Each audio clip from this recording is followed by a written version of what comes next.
Kassandra Ramirez was a 25-year-old from the Bronx, New York. She was a mother and had a culinary degree. On the night of September 19th, 2018, Cassie left with a guy she'd been seeing on and off. She used her phone several times until 7 a.m. the next morning, when this man claims he dropped Cassie off at a train station. She was never seen again. I'm Ed Densel, and this is Unfound.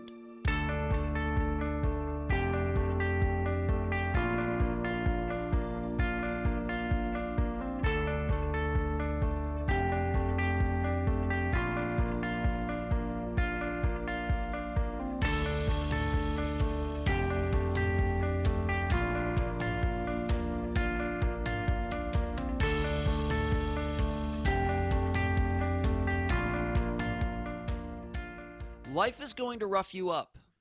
In fact, the saying is that there are only two assured things in life: death and taxes. Well, I would have to add a third: getting challenged, getting beat down, having setbacks, not reaching goals, being abused by life. Not necessarily by a person or a thing or anything that we can put our hands on. Sometimes just existence is enough. That your heart is beating, your brain is functioning, your lungs are going in and out. Sometimes that's all it takes for life to say, hey, take some of this. But this is also why there's that meme or picture I see at the gym that says, tough times don't build character, they reveal it. And as cliche as that is, it's probably true.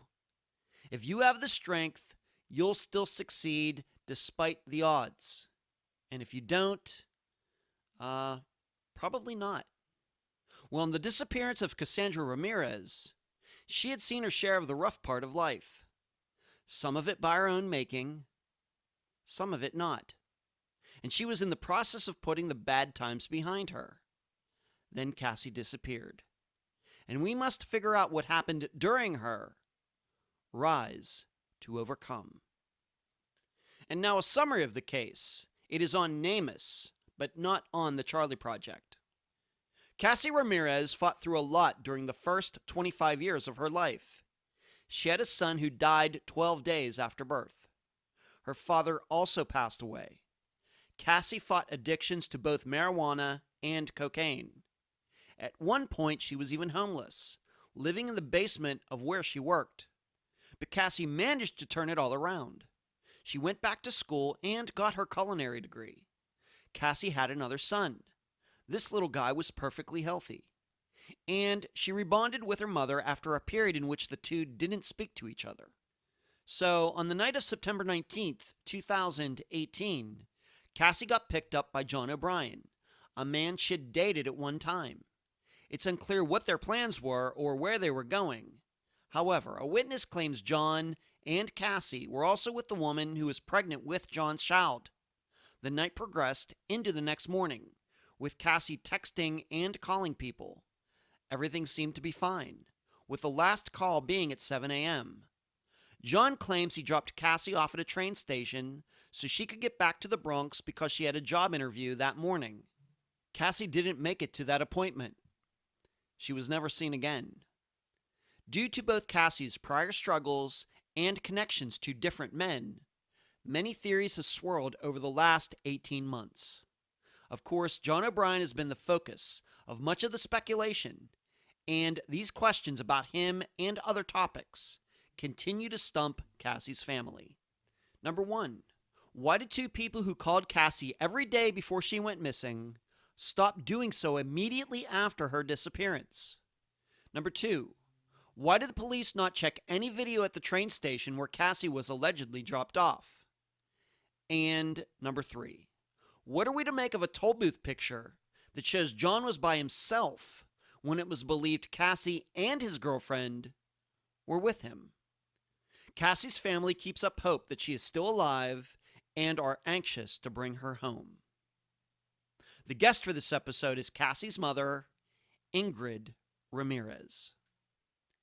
Unfound news. Mark your calendars. April 9th, 2020 at 7 p.m. Eastern on the Nova Southeastern University, Fischler College of Education, and School of Criminal Justice Facebook page. I will be doing a video show live and in person with Dr. Grace Telesco. We'll be discussing what Unfound has done over the past 3.5 years and the importance of educating future law enforcement members about all aspects of investigating missing persons cases. Next, the March Unfound newsletter comes out this weekend. As I always say, if you're on the list, be looking for it. If you're not, email me personally and I will make sure you get the next one. And finally, Unfound will be releasing an in memoriam episode for Crystal Morrison within the next few days. In December 2019, her remains were found. It is believed she died of natural causes due to the sickness she had the day she disappeared. Where you can find Unfound. Unfound supports accounts on Podomatic, iTunes, Stitcher, Instagram, Twitter, Spotify, Deezer, and Facebook. On Wednesday nights at 9 p.m. Eastern, please join us on the Unfound podcast channel on YouTube for the Unfound live show. All of you can talk with me, and I can answer your questions. Contribute to Unfound at patreon.com/Unfound podcast. You can also contribute at PayPal, unfoundpodcast@gmail.com. That is also the email address. Merchandise. The books on Amazon.com in both ebook and print form. Do not forget the reviews. Shirts at unfound-podcast.myshopify.com. Cards at makeplayingcards.com/sell/unfound podcast. And please mention Unfound at all true crime websites and forums. Thank you. I'm so happy to have on this episode of Unfound the mother of Kassie Ramirez, Ingrid Ramirez. Ingrid, welcome to Unfound. Thank you for having me. I'm very happy to have you on the program. Let's start here like we mostly always do on Unfound. Let's talk about your family. How many children do you have? So I have 5 children, 3 girls, 2 boys. Wow, okay. Ranging in ages from what to what? 8 to almost 29.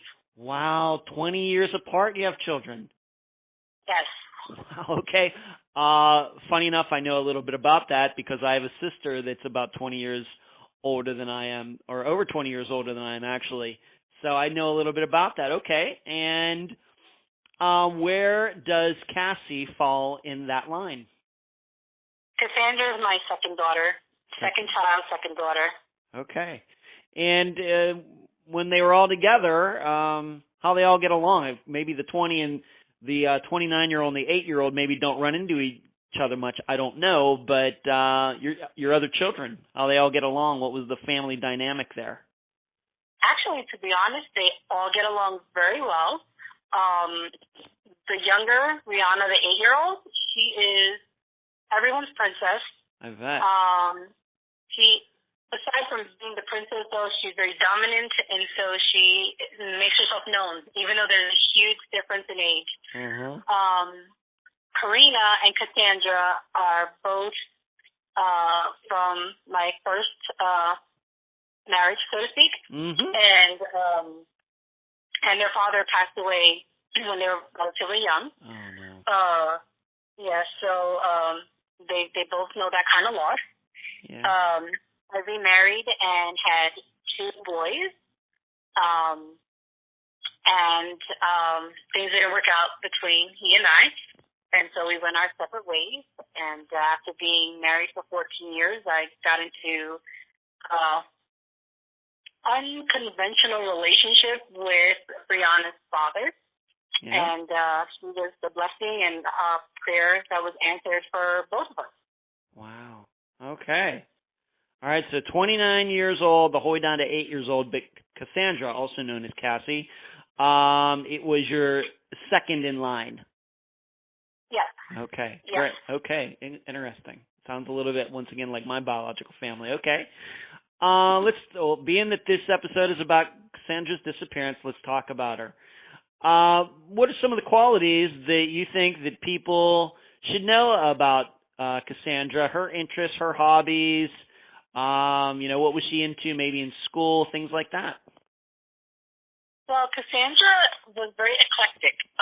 She had many different interests. She enjoyed cooking and put herself through culinary school. She actually paid her way through culinary school in New York City. She loved to bake. She enjoyed playing around with her sister. So initially, Karina, my older child, and Kassandra would call each other twins. And I mean, they were inseparable, always together. They had kids together. I mean, everything. They shared the same kind of friends. Kassandra was very artistic. Kassandra loved to put things together. She was very good at in fashion. She did some modeling as a child. Kassandra had actually been to a go-see. I put her through this program in New York City. She was 17 years old, and she was interested in going into modeling and acting. And they went to what's called a showcase. I don't know if many people are familiar with the terminology, but a showcase is basically where they have a set number of aspiring actors. They go and they meet with executives from different types of networks or agents. They also had some directors that were in the panel. And so she went off and she did her thing, and she had been selected for what is no longer existence, but for One Life to Live. She was supposed to play the character of Langston. And right before she was able to commit and to sign a contract, she found out that she was pregnant with her first child. Wow. And so she had to withdraw from that. And it did affect her. I mean, she was kind of depressed about it, but she is pro-life, and so she did not believe in, not having her child for her convenience, which I commend. And so she decided, that having her child was more important than, what her career path was at the moment. Unfortunately, she also went into premature labor, and her son, Jaden Isaiah, was with us for 12 days before he passed away. And so it was very difficult for Cassie. Wow. And if you can say, if you can remember, what year was that happened to Cassie? That was in 2010. 2010, like 10 years ago. Wow. I'm gonna guess that was very, very hard on her. Probably for the father too. Very difficult. It was. Her relationship with Jaden's father became strained. Cassie has always been very family oriented, and so family always meant everything to her. I mean, it doesn't matter if it's a cousin, a father. It didn't matter what the relationship was. If you were family, you were family. When Kassandra became aware of being pregnant, she told the child's father, and he had just came out of a relationship and had a child with that other relationship, and so he did not feel prepared to be a father again, and he actually did not want Cassie to have the child, and so she decided to go on her own and just be a mom. She did everything that she was supposed to. She went to the doctor. She went to prenatal. She went to take care of herself. She was just really looking forward to being a mom, although she was very afraid. And so I want to say maybe 3 weeks before she went into premature labor, she had asked me if I would step in and help her to raise the child.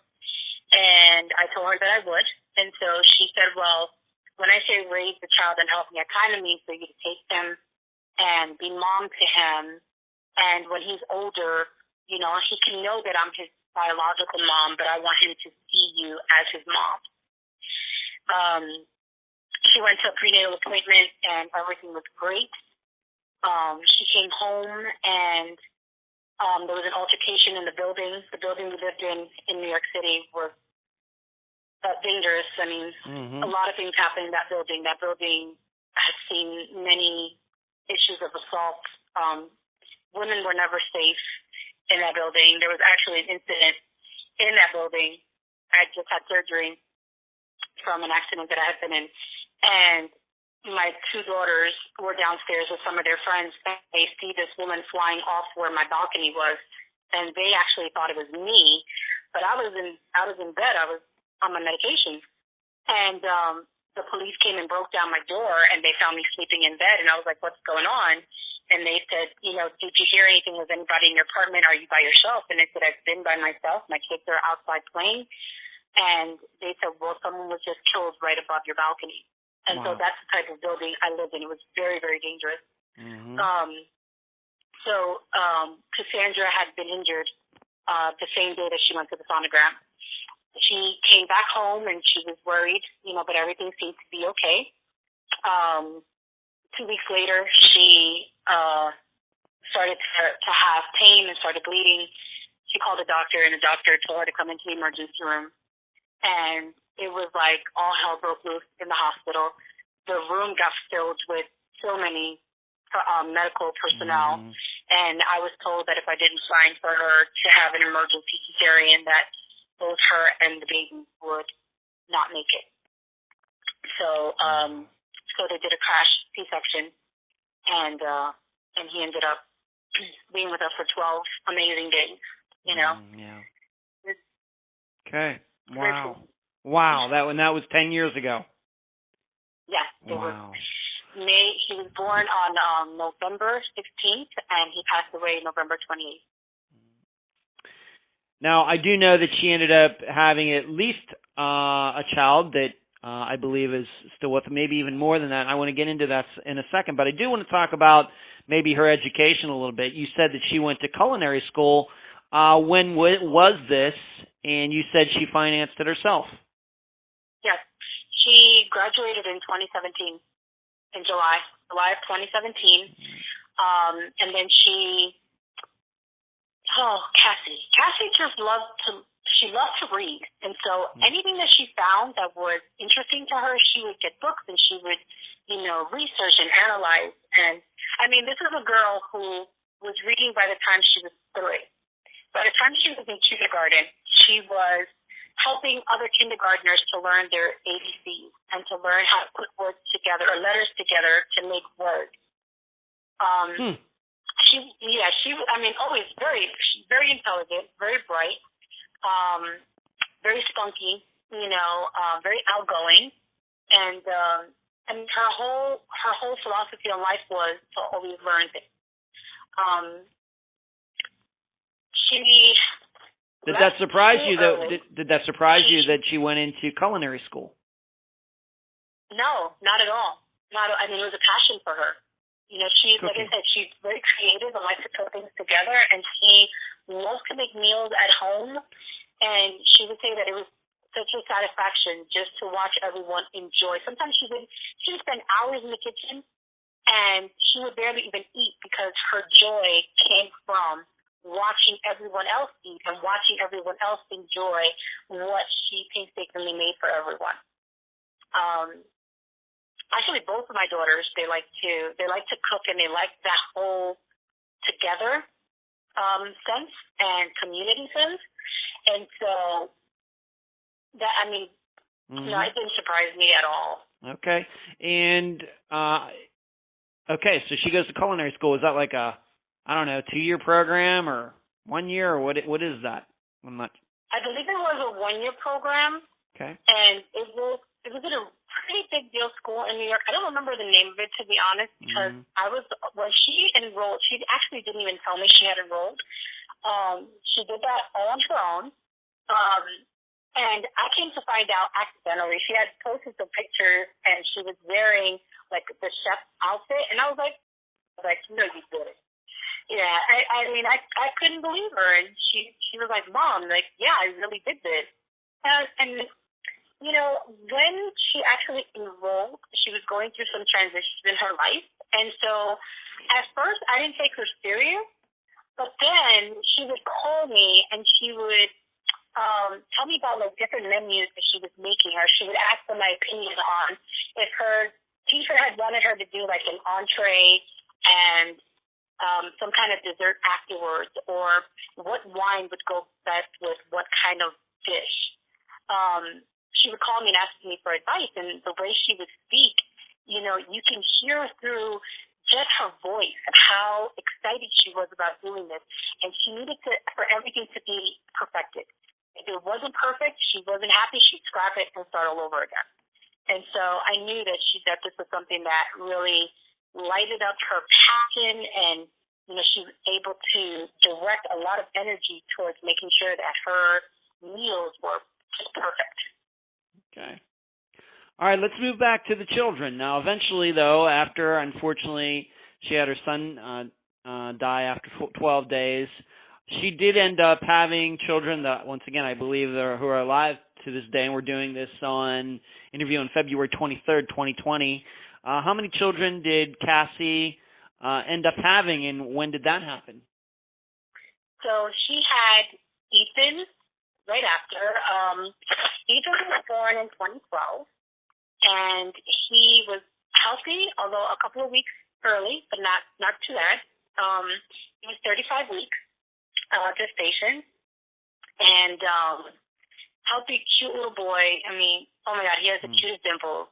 And he was born with this blonde kind of hair, and just beautiful, very, very sweet, mellow little boy. Mm-hmm.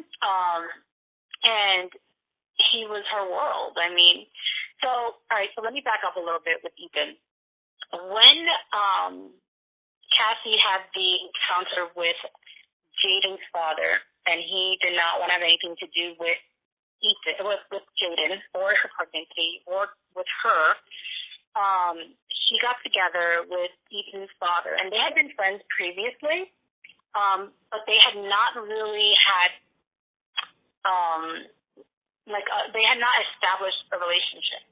Now, he was there for her when Jaden was born, and he was a strong support system for Cassie, and everything was pretty okay up until his family found out that she already had a child previous. When they started dating, although the family kind of sort of was accepting of her, they also weren't. They felt to be superior to Kassandra, and they did not want their child to be in a relationship with Kassandra. When Kassandra found out that she was expecting, she was really happy. I mean, she was just like, Mom, I'm so excited. I have another opportunity. You know, I'm going to be real careful with this child, you know, just to make sure that nothing like what happened before would repeat. So once again, she became, you know, very involved in making sure that her pregnancy progressed as it should, took care of herself, went to the doctors, made sure that the baby had, you know, the things that he was going to need. I mean, she just really wanted to be that perfect mom. Along the way, though, when his father found out that she was expecting, he did not want her to reveal to anybody that she was pregnant. He did not want his family to be aware of the fact that Ethan was going to be born soon and that he was a dad.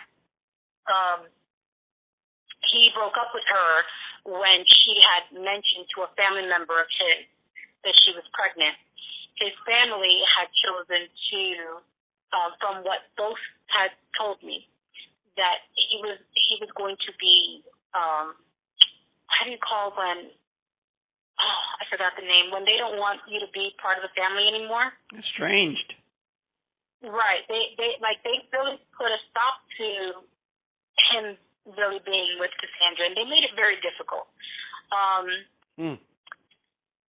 It was very strained, the relationship, and I remember after, she would still see him, but hidden. He never told anyone really that he was a father. He did not, it was like he was shamed in knowing that he had a child with this girl because his family made him feel shame for the fact that she was going to bring a child into the world, and that child had their bloodline. So Cassie has a son, Ethan. Does she have any other children? No. Okay. Okay, so he was born in 2012, and so he is 8 years old now. He's going to be 8 this year. Yep. He's going to be 8. Mm-hmm. Okay. And did he live with Cassie for any amount of time between 2012 and when she disappeared? What were the actual arrangements that Cassie and the father's name is Teddy? What arrangement did they have for those 6 years between Ethan being born and her disappearing? So when Ethan was born initially, they came to live with me, Cassie and Ethan. And shortly after Ethan was born, a few months later, Kassandra said, "You know what, Mom, I'm an adult, and I kind of made my bed, so I don't think it's fair for you to have to keep supporting me and supporting my child, so I'm going to go off on my own." And she decided to enter what's called the Emergency Assistance Unit, Department of Homeless Services in New York City, to find shelter for her and her son so that she can eventually become independent. Okay. And how did that go? Where did she end up going? What did she end up doing? She was placed in a couple of different shelters, and then eventually she was placed in a shelter that was a couple of blocks from where Teddy lived. Her and Teddy reestablished a relationship. They had a very on-again, off-again type of relationship. Okay. And they had, he proposed, and they had become engaged. Wow. And at first, I had my reservations because of, previous incidents. Yeah. But, she was adamant that he had changed and that he and her were going to be that family that she longed for. Didn't work out, though. Okay, and what year was that approximately? 2015. 2015. Okay. Was she working at the time? Was she trying to get a job? I know it sounds like it was exceedingly difficult. Of course, being a single mother with a son, relationship, like you said, on and off with Teddy. What was she doing at the time for any... I know she was getting assistance, but did she have a job, anything like that? Yeah, she was working. She was working at this place called Juice Bar, I believe it was. It's like one of those places where they do healthy juices and like it's organic, and so she was working there.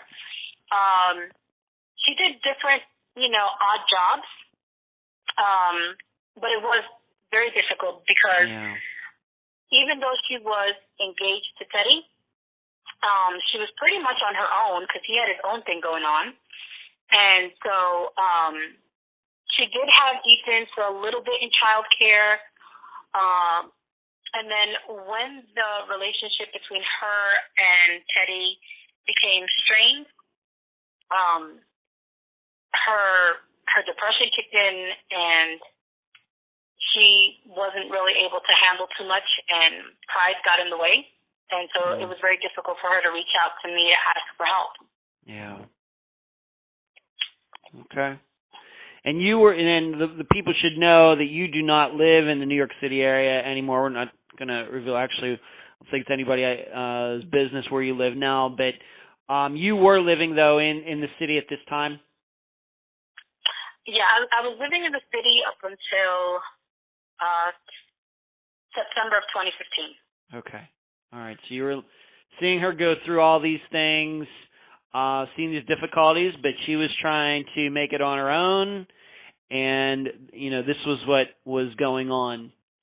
And I understand that Teddy, at the time of her disappearance, he didn't live in New York City either anymore. Correct. He was, or he is rather, living in Pennsylvania.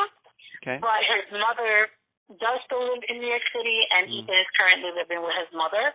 Oh, okay. So he visits frequently to New York City. Okay, but at the time in 2018 when she disappeared, he was in a totally different state. That was his residence. That is correct. Okay. And regarding Ethan, did it eventually happen that Teddy had custody? Where was Ethan? Who was taking care of Ethan at the time of Cassie's disappearance?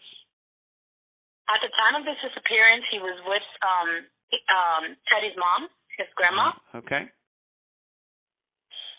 Okay, was that something that they eventually worked out, like between 2015 and 2018, or how did that happen? So, at the time, there was a lot of dysfunction going on between both Kassandra and Teddy, and so Children's Services intervened, and his mother petitioned for custody. Eventually, they ended up giving custody to Teddy after Cassie disappeared. Oh, okay. But she had temporary physical custody, and then both Teddy and Cassie had joint custody, but there were restrictions on visitation. Mm-hmm. And although Teddy he also had the same restrictions, because Ethan was staying with his mom, he had more access to Ethan, but they made it very difficult for Kassandra to have contact with Ethan. Okay. At the time, would you say around Cassie's disappearance, how often would you say that she got to see Ethan? Not at all. They wouldn't let her see him.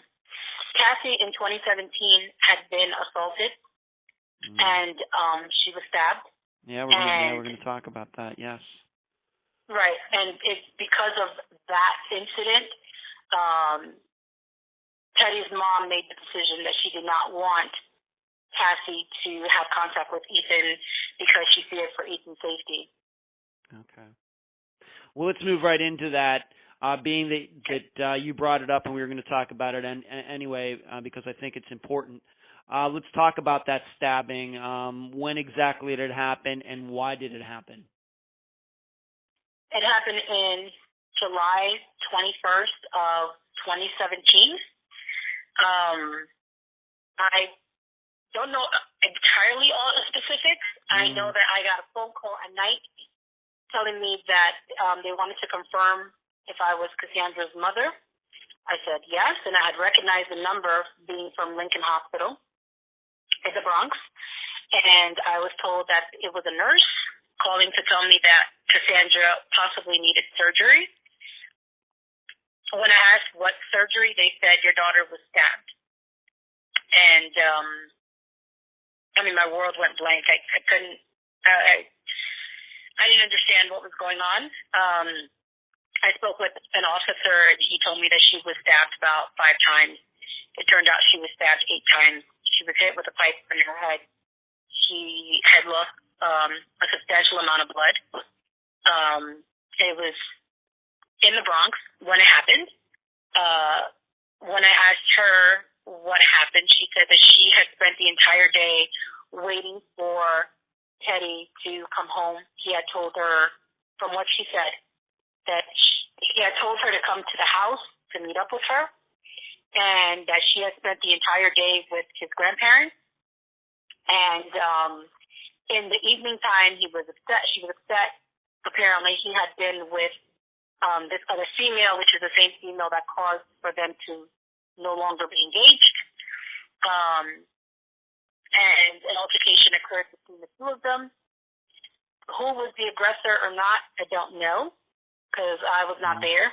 Okay. I know that the result was that both my daughter and the other female were arrested for assault. However, Cassie's charges were dropped when she got to central booking. When the stabbing took place, I ended up flying to New York, and I spent a couple of days with her while she began her recuperation process. While she was in the hospital, I was there to, take care of her, make sure that, that the nurses were treating her well, that her bandages were being changed. So yes, I was there for her throughout that time. Now, maybe you didn't know at the time that this happened in 2017, but in 2020, do you know why the stabbing occurred? I was told it was jealousy between both of the females, that Edgar was present, Teddy. He actually had called the cops. When the ambulance got there for Cassie, that the police arrested the girl, and Cassie was bleeding, and she didn't even, I guess, like, her adrenaline was so pumped up, she didn't realize how badly she was bleeding. And so when the ambulance got there, and the police got there, they asked him, like, what do you have to do with this? And he said that he was a bystander. He didn't even know either of the parties. And that he tried to get Kassandra's purse from her. And she had told the EMS, if he didn't know me, why does he want my purse? When I arrived into the hospital, she was trying to call him and asking him to bring her clothing, which he refused. He just, I don't know all of the details. I just know, like, from what I was seeing in person. I don't want to speculate. I don't want to say he did, she did, they did. I don't, Okay, so I guess what we're establishing here is Cassie, once you did see her, you flew to New York and you talked to her, she didn't give you the step-by-step process of why she got stabbed and how this all happened. She just said they got into that altercation when she was trying to get on transportation to get back home. It was the middle of the night. She said that she believed that he also took part in hitting her. And it wasn't the first time, so. Okay. Yeah, so.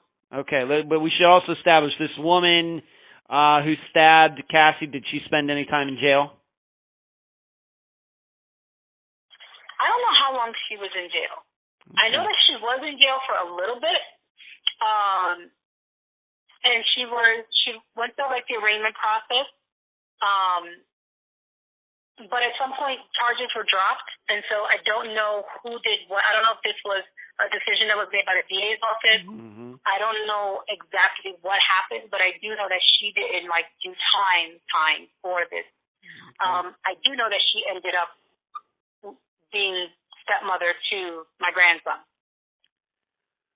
Wow. So you're saying that the woman who stabbed Cassie that night, that sent Cassie to the hospital, eight stab wounds, ended up being Teddy's wife or girlfriend to this day? Girlfriend living in his mother's house.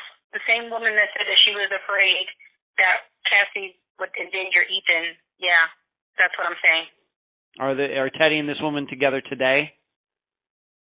Honestly, I don't know because from what he told the police, he doesn't know her whereabouts.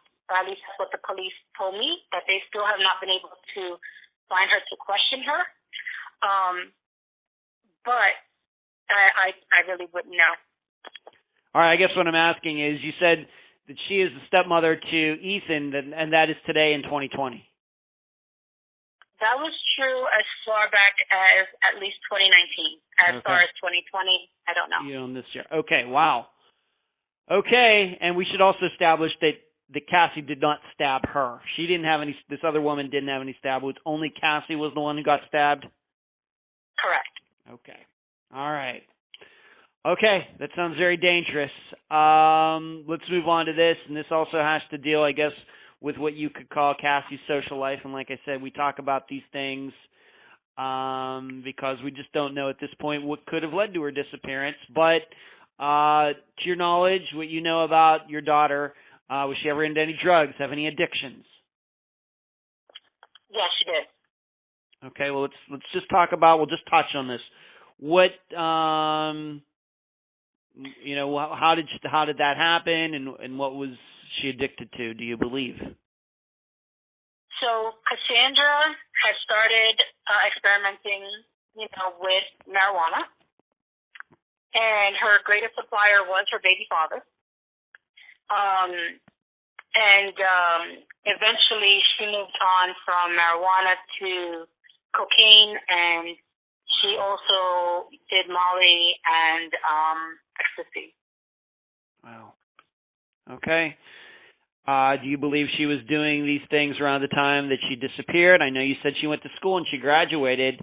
How bad was it at the time of her disappearance? And, did she ever think about going to rehab, anything like that? So, because you asked that, because for that, okay, so let me stay back a little bit into 2018. In 2015, after Rihanna's father passed away, I had a very difficult transition, and I was in mourning heavily. And in 2018, I actually decided to get married.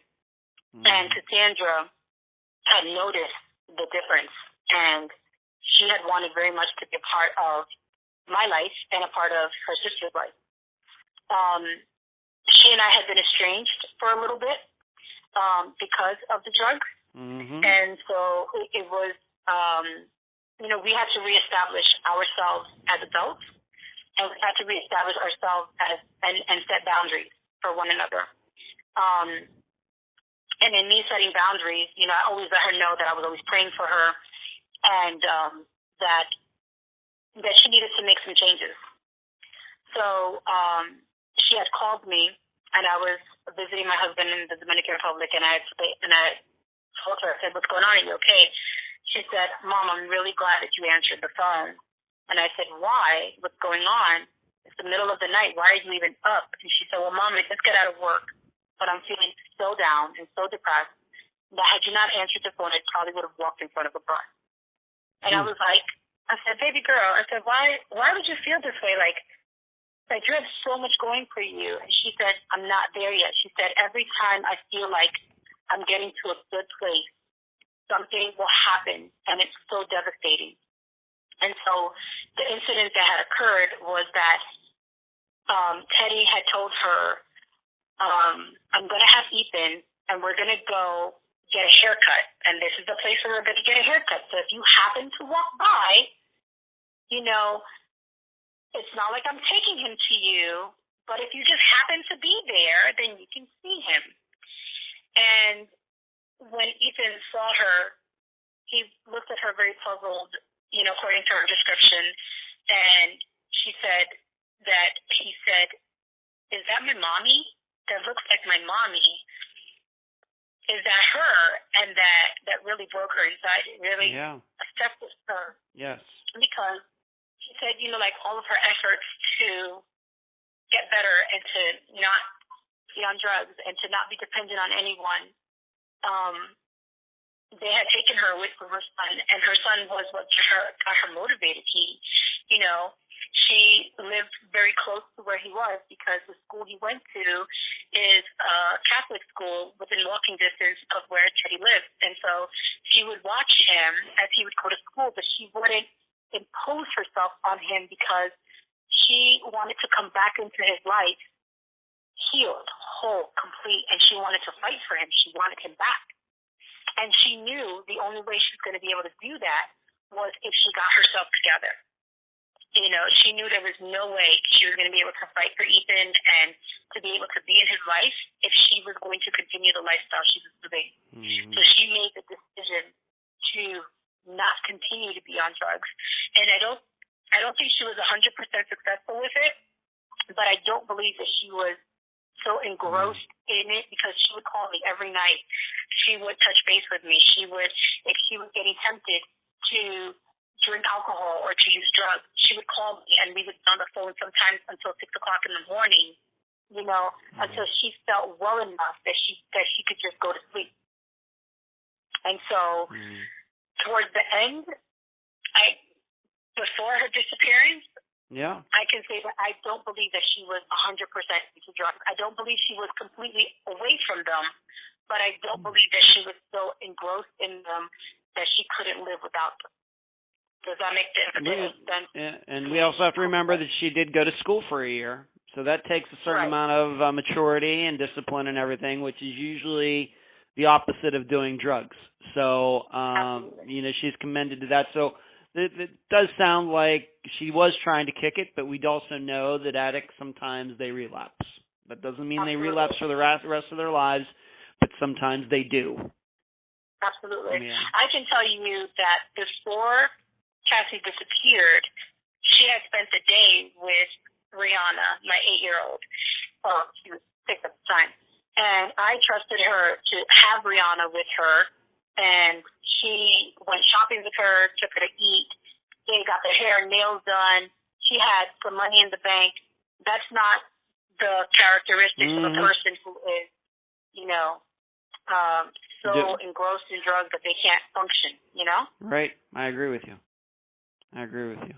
Okay.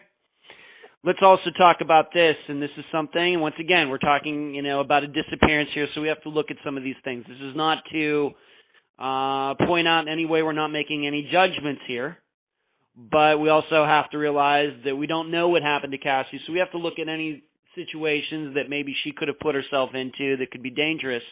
You told me that she had put herself on a site known as seekingarrangements.com. I have to admit that I had not heard of it until we brought it up. But how did she get involved in this? I don't even know what year it was, but was this something, do you think, that was going on around the time of her disappearance? And maybe you need to just tell everybody what Seeking Arrangements is and how you found out about it. Okay, so Seeking Arrangements is an online, it's kind of like a dating app or website. And so you have what's called sugar babies, which is what she was considered.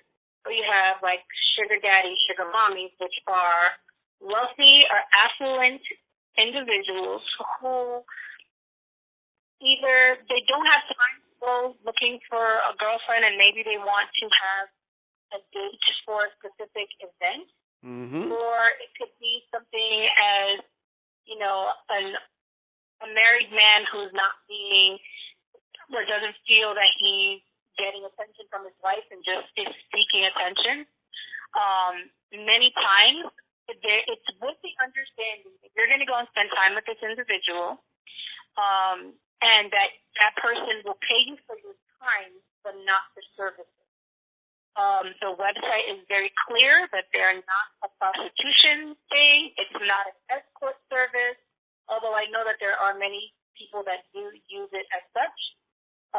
But the policies are, if you're found to be doing those kinds of things, then you are banned for life. They want to make sure that they follow their federal guidelines on what their website is. So, in their own terminology, if you choose to have any kind of intimate relations with your sugar daddy or sugar mommy, you are not allowed to ask for money for those services because it's not for prostitution purposes. Okay. Now, if that person decides to give you money because of it, then that's something that's totally different, but not because you asked for it. So Kassandra did have a profile on Seeking Arrangements. She had it from the time she was, I believe, 19 years old. I didn't know what Seeking Arrangements was until my older daughter said, "Hey, Mom, do you know what Cassie's doing? Because look at her having all this money." And so when I asked her, she told me that she had, in fact, joined Seeking Arrangements. That a lot of times she would just meet guys and have dinner, and they have what's called like a meet and greet situation. So you go and meet the individual and decide if this is something that you guys want to seek out or not. And if you decide to, retain that person, so to speak, then you would make that decision. And so you could have a client which is what she would call them, her clients. You would have a client who said, well, I just want to see you once a month, one Saturday a month, and for that one Saturday a month, I'll pay you $1,000. Or I just want to see you once a week, and I'll give you a stipend monthly for X amount of dollars for you to just have me as your only client. And then when we go out, I will pay you X amount of money for whatever activity we're doing, whether it was a business function or if it was like a reunion, a graduation, a family function, or just to go out to like maybe a Broadway play. She told me she went to a couple of Broadway shows, that she would go to really expensive type restaurants. And, you know, a lot of the people were executives, accountants. She, one time I believe, went out with a judge. I mean, there was a lot of people that she would go out with, but she would mostly do the meet and greet, and if she didn't feel safe or comfortable, then she would end it right there. And she was never, there was always someone that would go as her backup. I know that her best friend would go with her, and then she would wait for her, whether it was inside of whatever establishment they were in, or, you know, just around the corner. She would never go by herself. There was always someone there with her to make sure that it wasn't like a psycho person or a sick person or deranged person. How long was Cassie involved in this? Was she involved in this up until when she disappeared? I know for a long time she had stopped being involved with it, and then I remember having a conversation with her before I came back to New York City that she was like, you know, I haven't done that in a long time. I kind of think maybe I do want to do it again, you know. But she never committed to it, and so if she did go back on to it, I wouldn't know. I don't believe that she did, though. I have to ask, do you think that Cassie followed the rules of seeking arrangements, or do you think that there could have been other things going on here? Once again, in my position, I have to ask, but... Right. I think that Cassie's a free-spirited person, but she's also a person who's shy. So a lot of pictures of Cassie, you can see her look very sensual, you can see her look very daring, but a picture is one thing, and in person, she was a completely different person. In person, she would be very coy, but very shy about her body. She didn't like to be touched. She did not like for anyone to feel that they had that ability or that they could overpower her by touching her. That was never her style. If she ever did engage in sexual relations with someone or was intimate in any way with an individual, it would have been more because of an attraction than because she wanted money.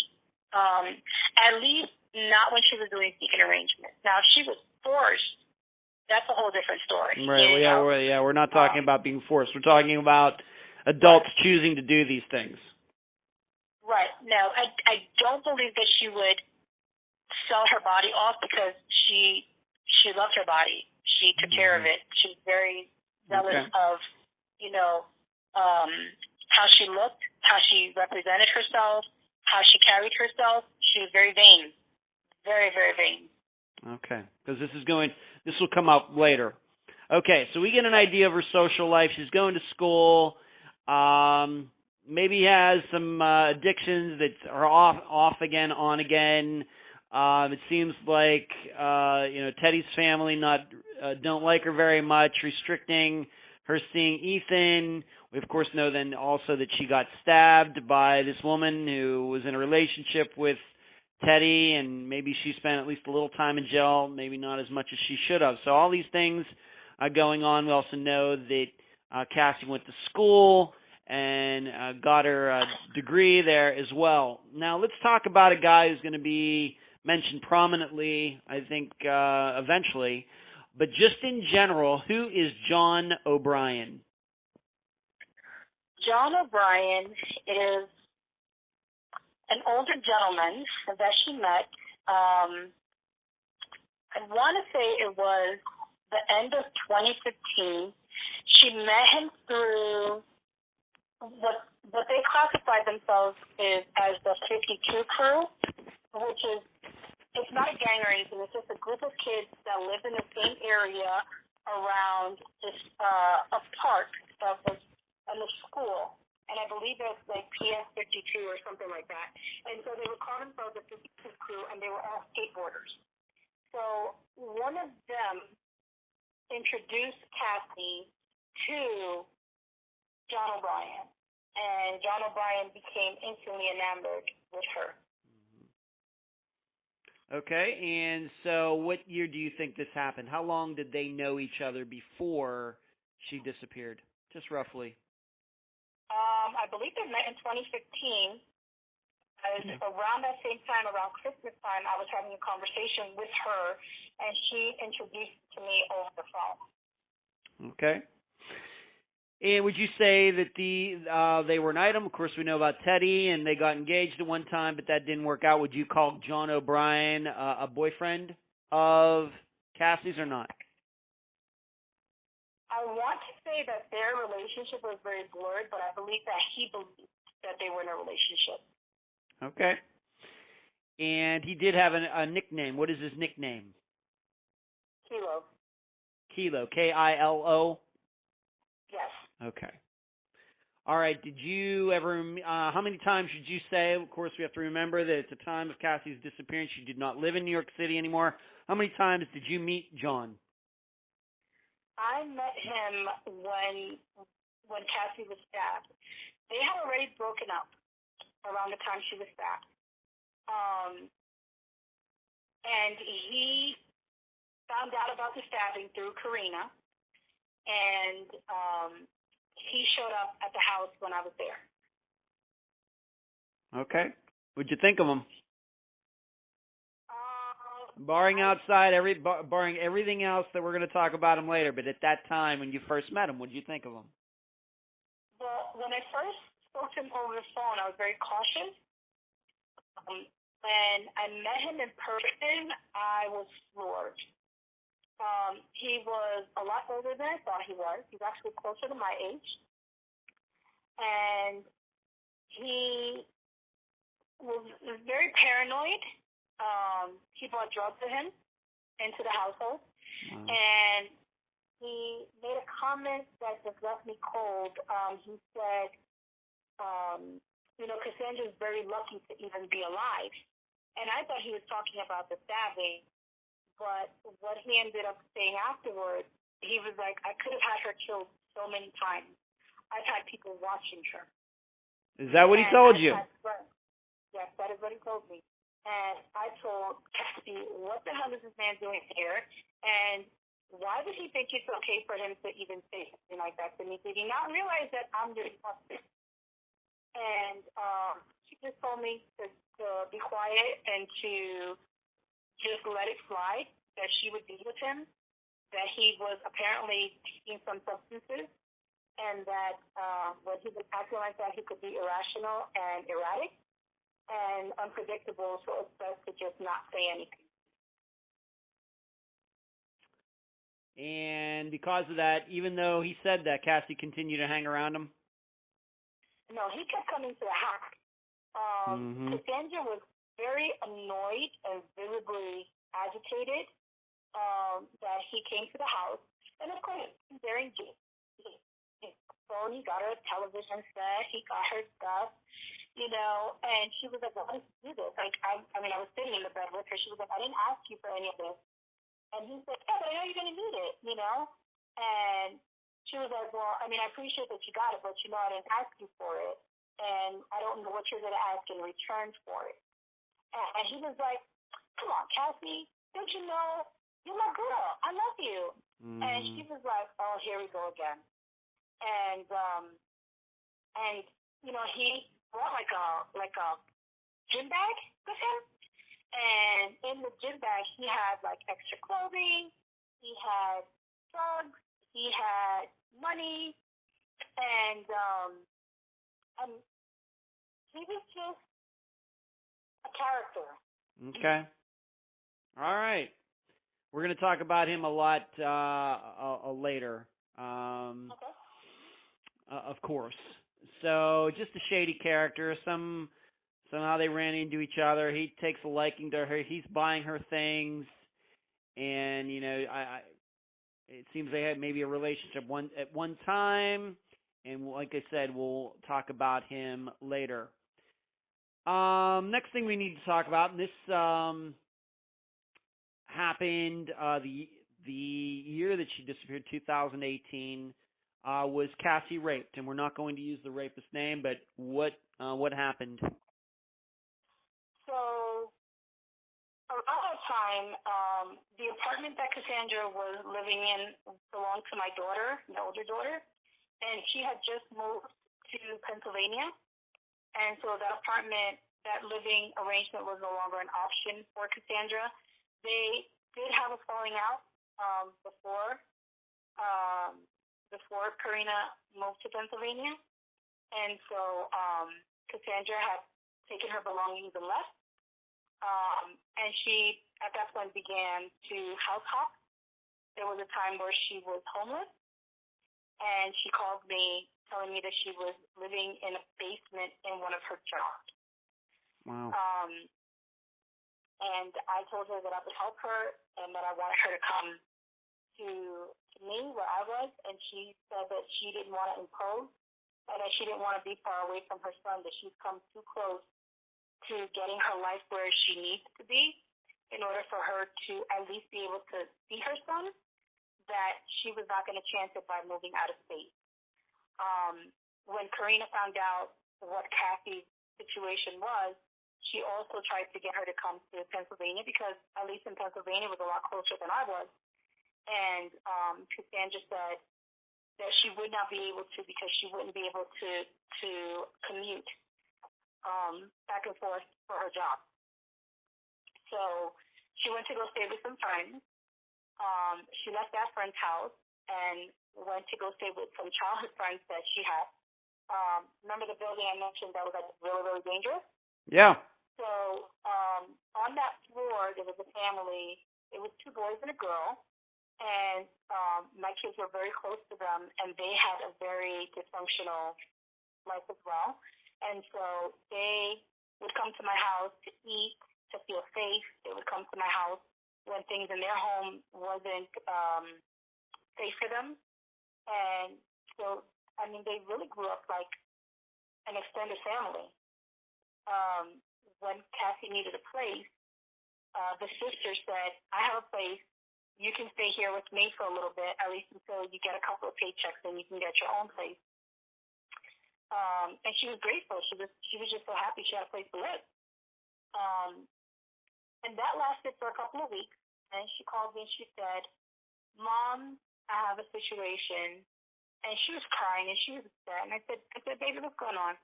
She said, why is it that people look at me like a piece of meat? And I said, what? She said, why is it that I cannot have a male friend without a person wanting something from me? I don't even feel like a person. She said, I feel like if I was just put on this earth to satisfy men. And it broke my heart to hear her say that because, you know, she wasn't raised like that. And, you know, for her to feel so broken, it was just really difficult to even hear. And so when I told her that I wanted her to just tell me what was going on, she said, because, you know, this guy, when I came to stay here, I didn't realize that he lived here. I thought he lived with his brother. But apparently now that I'm here, he's just here all the time. And, you know, I look at him like a brother. I don't look at him like anything other than he could be my brother, you know. And he's been making certain passes. He's been making me feel uncomfortable. And I caught him watching me while I was sleeping. And I told him that the first thing that she needed to do was to tell the sister because ultimately that is the sister's home. And she is the one that has it. So, and, you know, what the boundaries should be if the 3 of them were going to be cohabitating. And then there was the sister had kids there as well. And so Cassie did speak to the sister, and she was like, oh, he's harmless. You know how he is, you know? And she said, well, can you just talk to him? Well, you know, he calmed down for a couple of weeks. And, you know, I asked her about the situation. She said, well, he's been pretty okay. You know, I think he's mad at me for telling your sister, though. And I said, well, you know, he's going to have to deal with it, because if you're not pursuing that type of relationship with him, then he needs to respect the fact that that's not something you want to engage in. So Cassie was working at a restaurant, and in the restaurant, they were allowed to just bring drink. She had came home, and she had been drinking. It was the middle of the night. It was closer to the morning time, because I know that she and I spoke at night, and it was about 2 a.m. when I spoke to her. And then she called me, because she would always call me when she was on the bus, and she would speak to me until she got into the and then she said, she called me about 6 o'clock in the morning, almost 7, and I was like, girl, don't you sleep? And she was upset, and you could hear the traffic outside. And I said, what's going on? She said, Mom, I can't believe he did that. And I said, what did he do? Who did what? She said, Mom, he was on top of me. I woke up to him on top of me just as he was finishing. And I said, oh, don't tell me that. I said, where are you now? She said, I'm just walking. I don't even know what to do. I said, go to the emergency room and get checked. So she did. She went to the closest emergency room to her, and she had a rape kit done. And she spoke to someone from special victims, or some, special victims, something. They asked if she wanted to bring charges against the person, and she was afraid to at first. And then, she decided that she wanted to. He was antagonizing her. He was making references to a repeat of what had happened, and she was afraid. And so she pressed charges. She spoke to the detective. She was, of course, afraid. She called me and she said, Mom, I don't know what to do. Like, this has never really happened, and I don't even know how to handle this. And so I told her to go to speak to the detective that I'd spoken with her previously and to have him arrested, which she did. At the time, she was dating someone that lived in Brooklyn. And so after the arrest, she went to go stay with her boyfriend in his mother's house in Brooklyn. Okay. And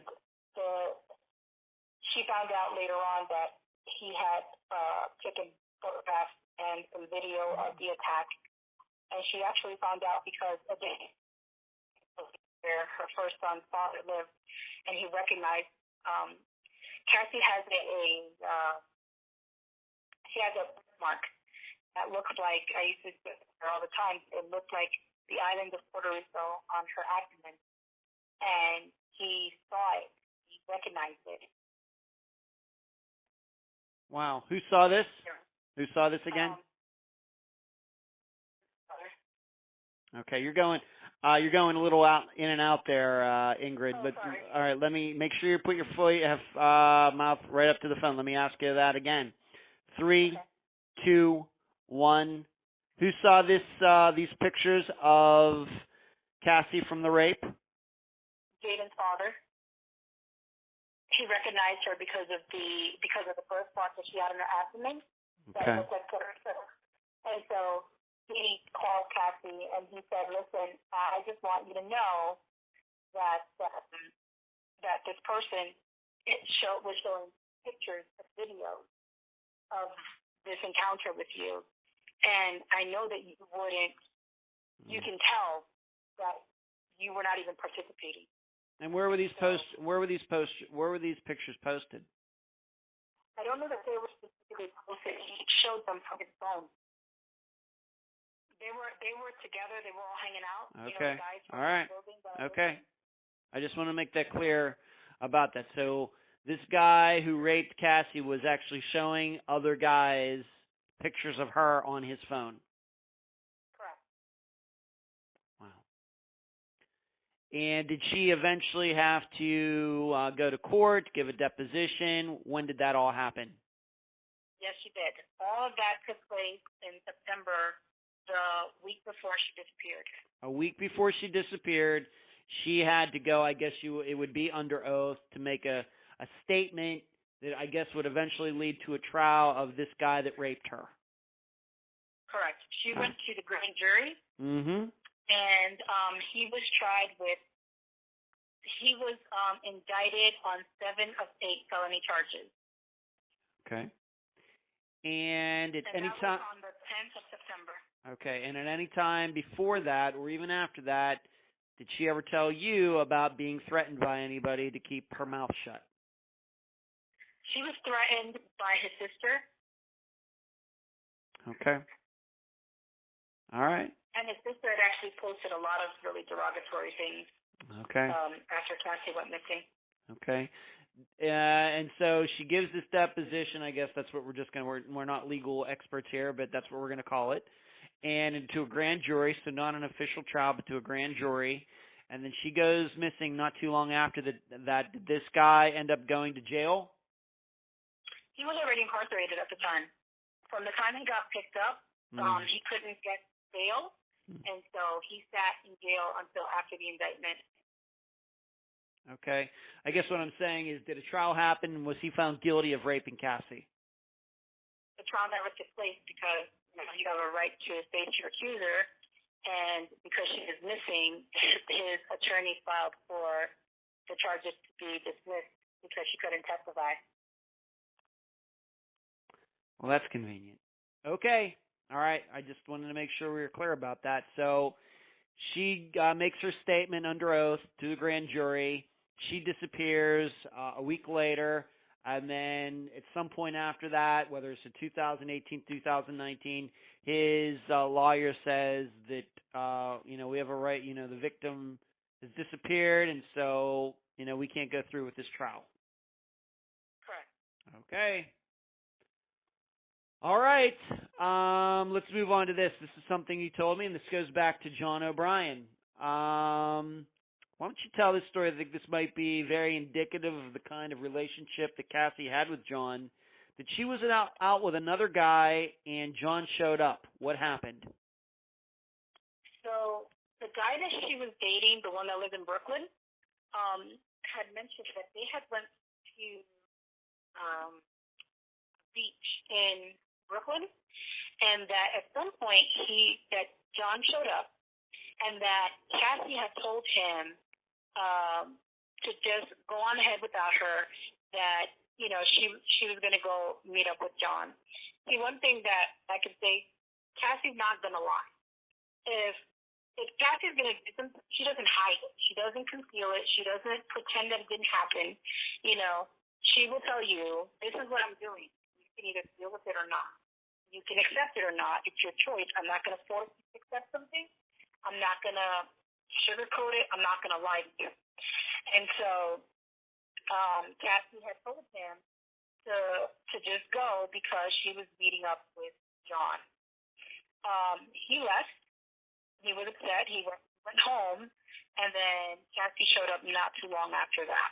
I think they were in Far Rockaway Beach, if I'm not mistaken. Okay, so she's out with this other guy. John shows up, and Cassie just drops this other guy to go off with John.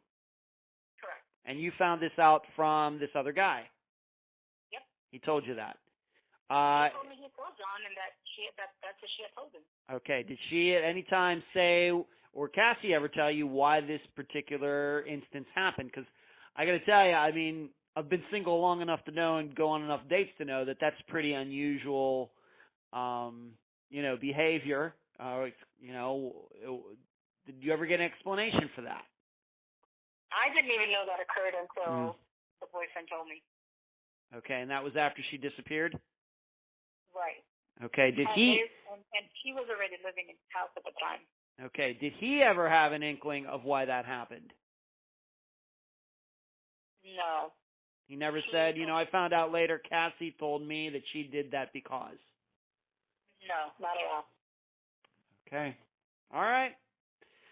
And I just want to go through this living situation. Again, we know, like you already said, that she was living somewhere where she got raped.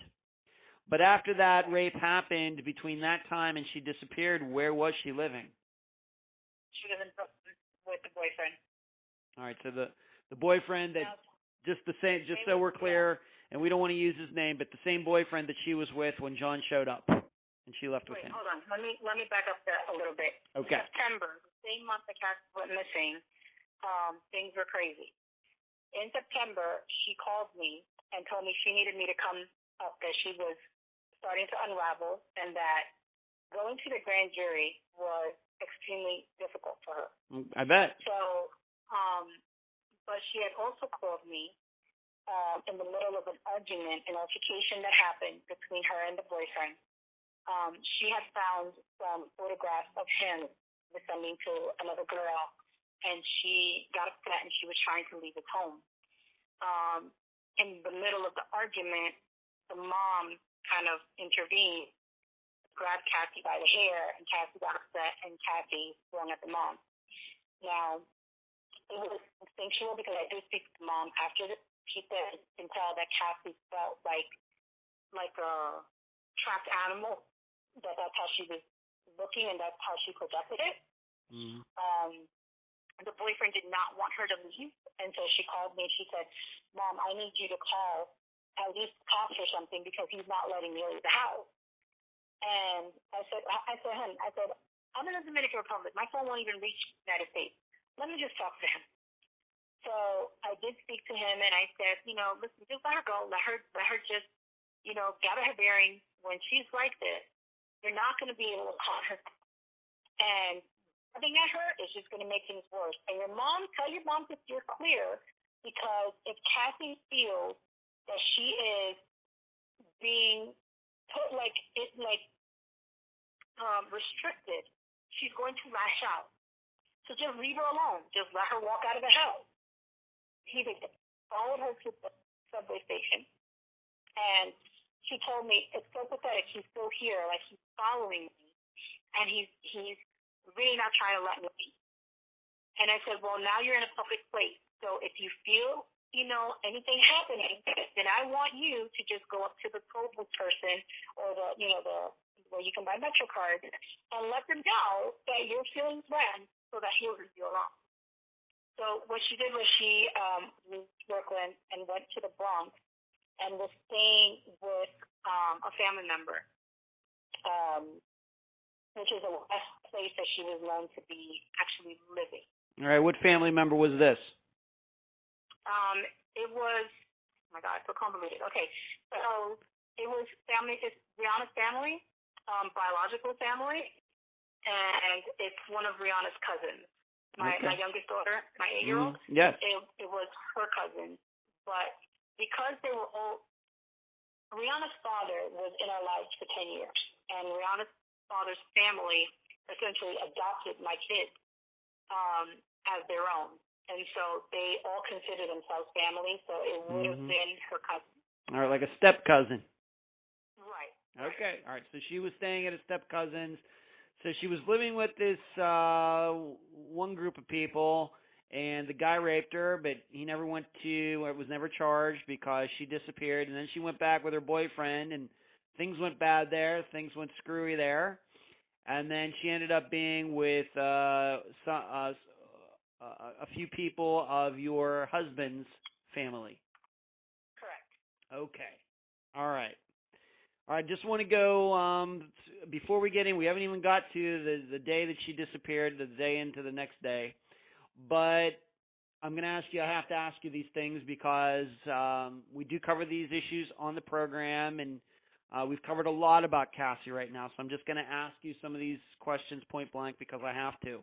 Do you believe Cassie could have been involved in prostitution before she disappeared? I believe that if Cassie was involved in prostitution, it wasn't by choice. Well, okay, that's mostly the case most of the time. So you believe it is possible? Could have been. Could have been. Could have been. Okay. Do you think we talked about, of course, about Cassie's drug issues and things that she had going on over the years? What stage do you believe Cassie was at regarding her addictions at the time of her disappearance? Bottom, and she was struggling with that rock bottom, which is why I came back to New York. Mm-hmm. Okay. Oops. Okay. And in those conversations, once again, you were not living in New York City when she disappeared, but in those last few conversations that you had with her before she disappeared, what kind of mental state was she in? How was she feeling about her life, about herself, about everything in those few days before she disappeared? So she was really happy. She was telling me that, she called me one day and she said, or maybe the week before I came out, she said, you know what, Mom? I want to apologize to you. And I said, apologize for what? What did you do? And she said, I'm so glad that we have reconnected and that things are going the way that they are. She said, now that I see for myself what I've been doing and how I made it so difficult in the last couple of years before, she got stabbed. Because after she got stabbed was when she and I started to reestablish ourselves.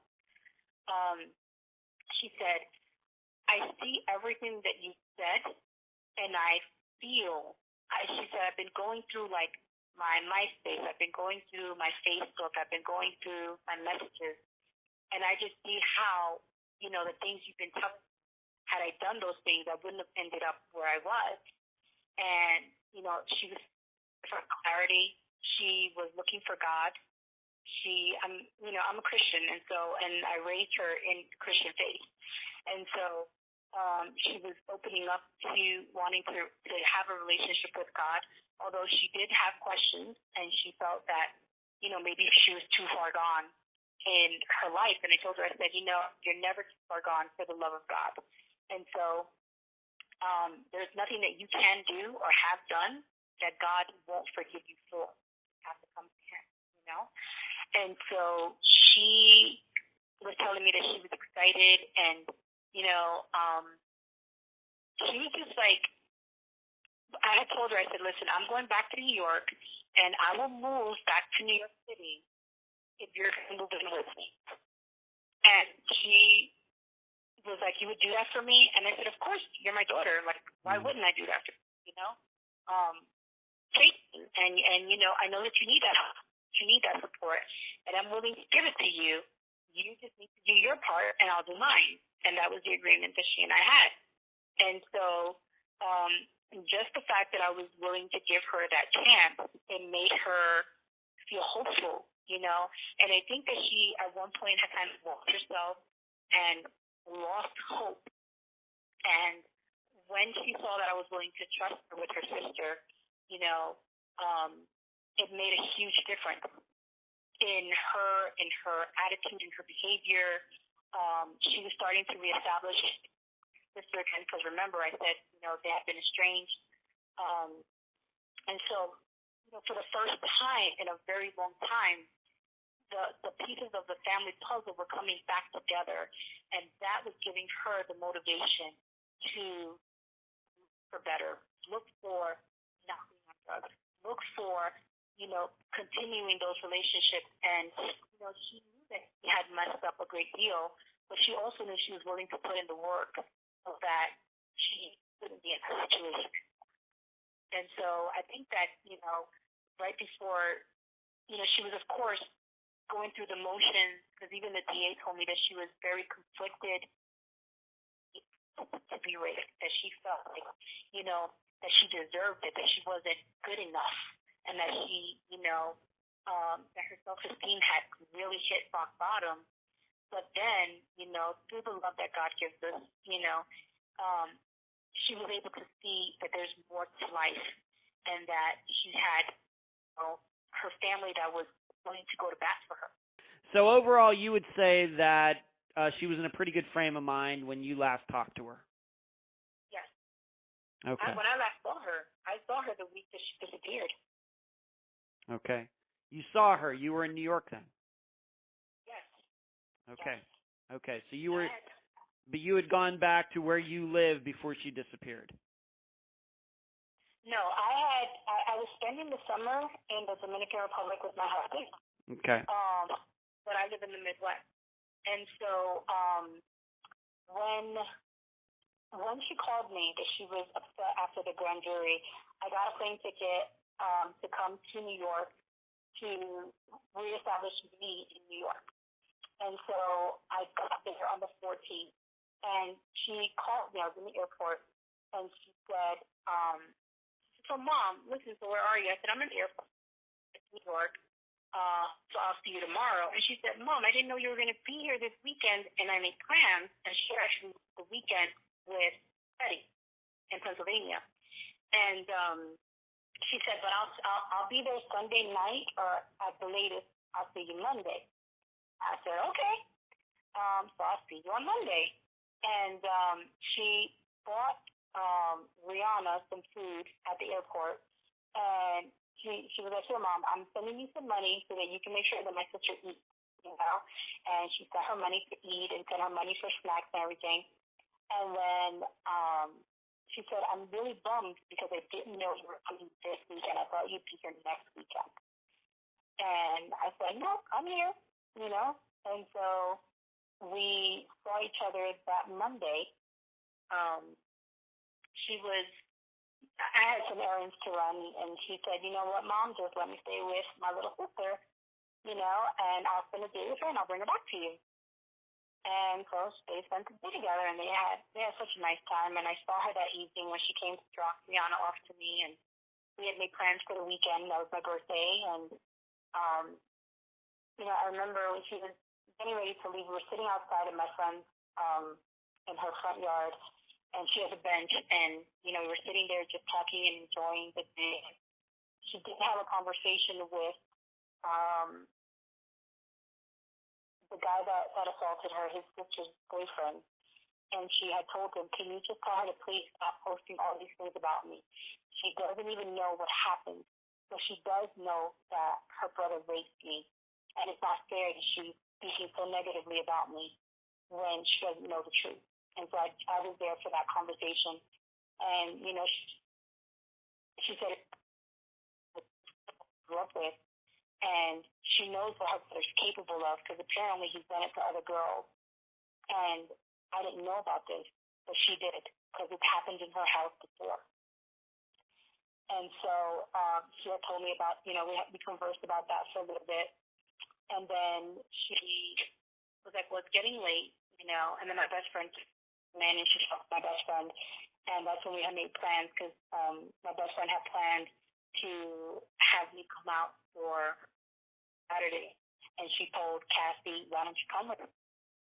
And Cassie had said, well, I don't know what my schedule's going to be like, because I'm starting to work on this new job on Friday, but if all goes well, then I'll definitely want to hang out with you on Friday, and Saturday my job is not open, so what are you doing on Saturday? And my best friend told her, well, we're going to go to a carnival that my boyfriend, he's the manager of the carnival. And so if you come with us, you know, then you can get on the ride for free, you can eat for free, you know, just have a good time with us. And she said, free ride? And I'm in. Of course I'm going to be there. And so, you know, we had made plans to see each other.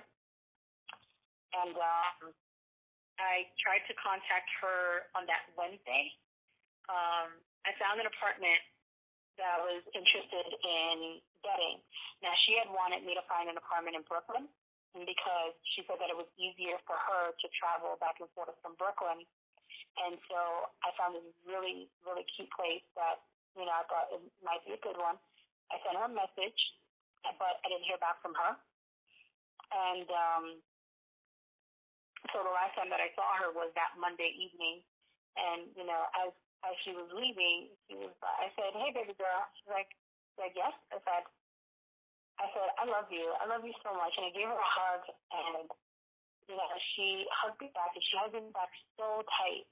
And she said, I love you more. And she had, like, this thing about her smile, and And just the way she turned around and she crooked the, the side of her head and said, I love you more.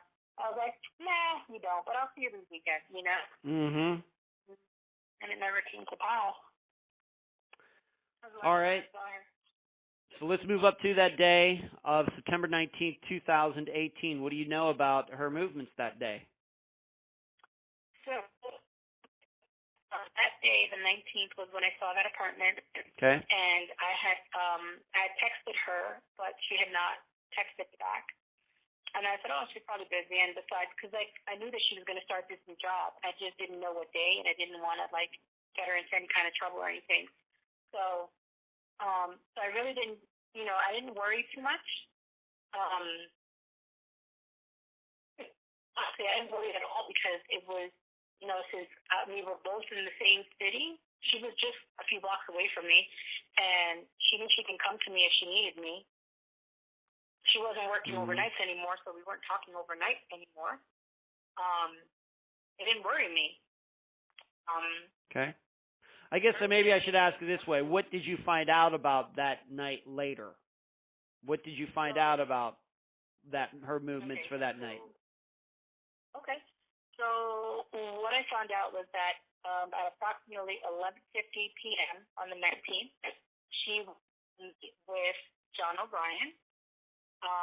She had told her step-cousin that if she was going to be late or too late, that she would come back early in the morning. Okay. And she left. And did she say where she was going? Did she say where they were going? Did she say, maybe I should ask you this, since then have you found out, was this common for John to go over there and pick her up and then go places? I mean, what do we know about that? So they had an on-again, off-again thing, and so he would just show up. What I found out was that because my grandson Ethan, his birthday was coming up, that he was going to meet up with Cassie to give her some money so that she can buy Ethan a gift. Okay. Okay. So what you know is that John came, picked her up. She was with John. They took off, and then what does he say happened after the two of them were together? Or while the two of them were together? So he told me basically they were going to go hang out. Now, mind you, I didn't speak to him until many, many months after Cassie was missing. Okay, that's fine. He said that, all right, so there's a couple things. Text messages that happened between John O'Brien and my older daughter, Karina, stated that he didn't know where she was and that she had left him point blank. And that he was upset with her because he had spent time and money to left him. What he told me was totally different. He told me that he and her were hanging out, that they were they were on the East Side Drive, FDR Drive in New York City, and they went over the bridge. He was stopped by the police, and they felt he was being targeted, and that Cassie had, at the time, was texting a former employer of hers, and that employer told her to go the next day, early in the morning, for an interview for the possibility of her being able to go back to that specific job at a restaurant that she was working. Okay. And that she had told him that she needed to get, what he said was, she told him that he needed to get her back to the Bronx because she would not be able to go to Long Island, where he's from, or hang out because she wouldn't get there on time, and that she wanted to make sure she made a good impression. Okay. And so what does he say he did then with Cassie? He said that they stopped off at a gas station next to the train. That he did have drugs in the car, which is why he was worried about the cops stopping him, and that he didn't want to go through that again. That he gave her money to MetroCard, gave her money for Ethan for his birthday, and that she had to go to the bathroom. So he took her to a gas station, that she left the gas station, and that he took her to the train station, and that was the last piece of her. And this would have been a train station to take her back to the Bronx once again. And we're not going to get on all the intricacies of this because most people do not live in New York City or haven't been there. But this would have been a train station that would have eventually taken her back to the Bronx. Yeah. Okay. And so that's she would have had to transfer, but yeah. Okay. All right. So that was what John says he believed Cassie was going to do. He dropped her off at the train station, subway station. She's going to go eventually back to the Bronx. How long of a ride do you think that would be from that station back to where she needed to go, approximately? Well, if it was the middle of the night, I want to say maybe an hour and 20 minutes. Okay. If it were during other times, because of the way the train systems work, maybe 40 minutes, if that, 35, 40 minutes. Okay. And by contrast, if John would have driven her back to where she needed to go back home, how long would that have taken? About 20 minutes. Okay. So an hour and 20 minutes versus 20 minutes. Right. Okay. All right. And so he says that he dropped her off at the train station and he never heard from her again. And did he not say something about maybe getting pulled over again? Or did I... It was just the one time that he got pulled over. All right, and he's claiming that... All right, and that he's claiming that Cassie was with him when that happened. Correct. Okay. All right. Now, that day, September 19th, into the next morning, did you know that night that she was with John, or did you not find that out until later? I found out later. Okay. All right, so we move into September 20th, and we'll get into some more of the intricacies, but when did you know something wasn't quite right? Was it because you tried to call her or text her, or somebody was trying to reach her and couldn't reach her? When did you kind of think, man, something's not right here? On September 21st. Oh, it took you until... All right, so it took you to not the 20th, but the 21st. And how did that all come about? So I had told, I had texted her because she didn't want me in the hospital with Rihanna. She's germaphobe. And so she didn't want Rihanna to have to be in a hospital in the emergency room. So I let her know, listen, I'm here, and if you want to come get your sister, you're more than able to do so. And then when my phone went off about an hour later, I thought, oh, Lord, your sister's probably arguing with some nurse or something. Answer the phone, but it was not Cassie. It was the step-cousin's mother called to tell me that Cassie was missing. But she didn't even say it at first. She said, when was the last time that you spoke to Cassie?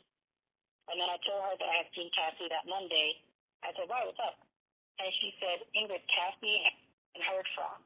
And the last that I spoke with her, she told me that she was with Kilo and that he was acting rather odd and that she was concerned.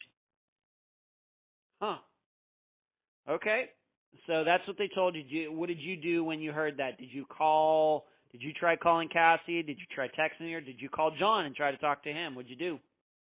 I tried calling Cassie several times. I tried texting her. I did try and get in contact with John, but not until the next day because at this point, John had been known in the past to have Cassie with him for several days at a time. Mm-hmm. And so it wasn't unknown for him to do that. I know that I contacted my daughter, Karina, and I told her, I said, Karina, try getting in contact with your sister because I'm being told she's missing. I went the next morning, early in the morning, to the police station to report her.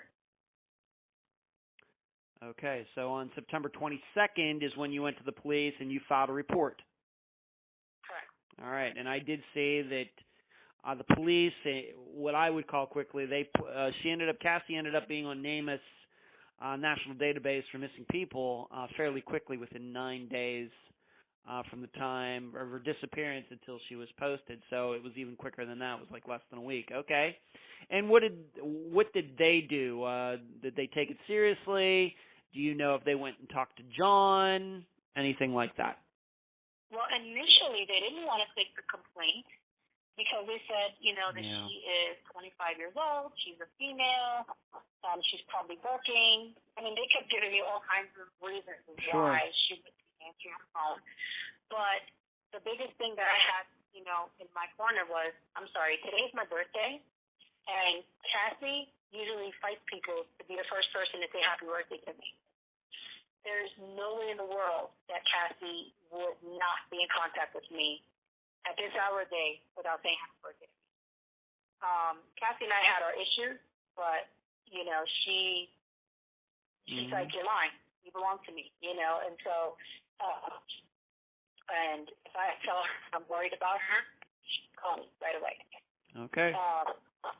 Yeah, so they ended up going to the job that she was supposed to start, and the job told her that she never reported in, that she was expected the day before, actually, and that they had also tried to contact her, but that they couldn't.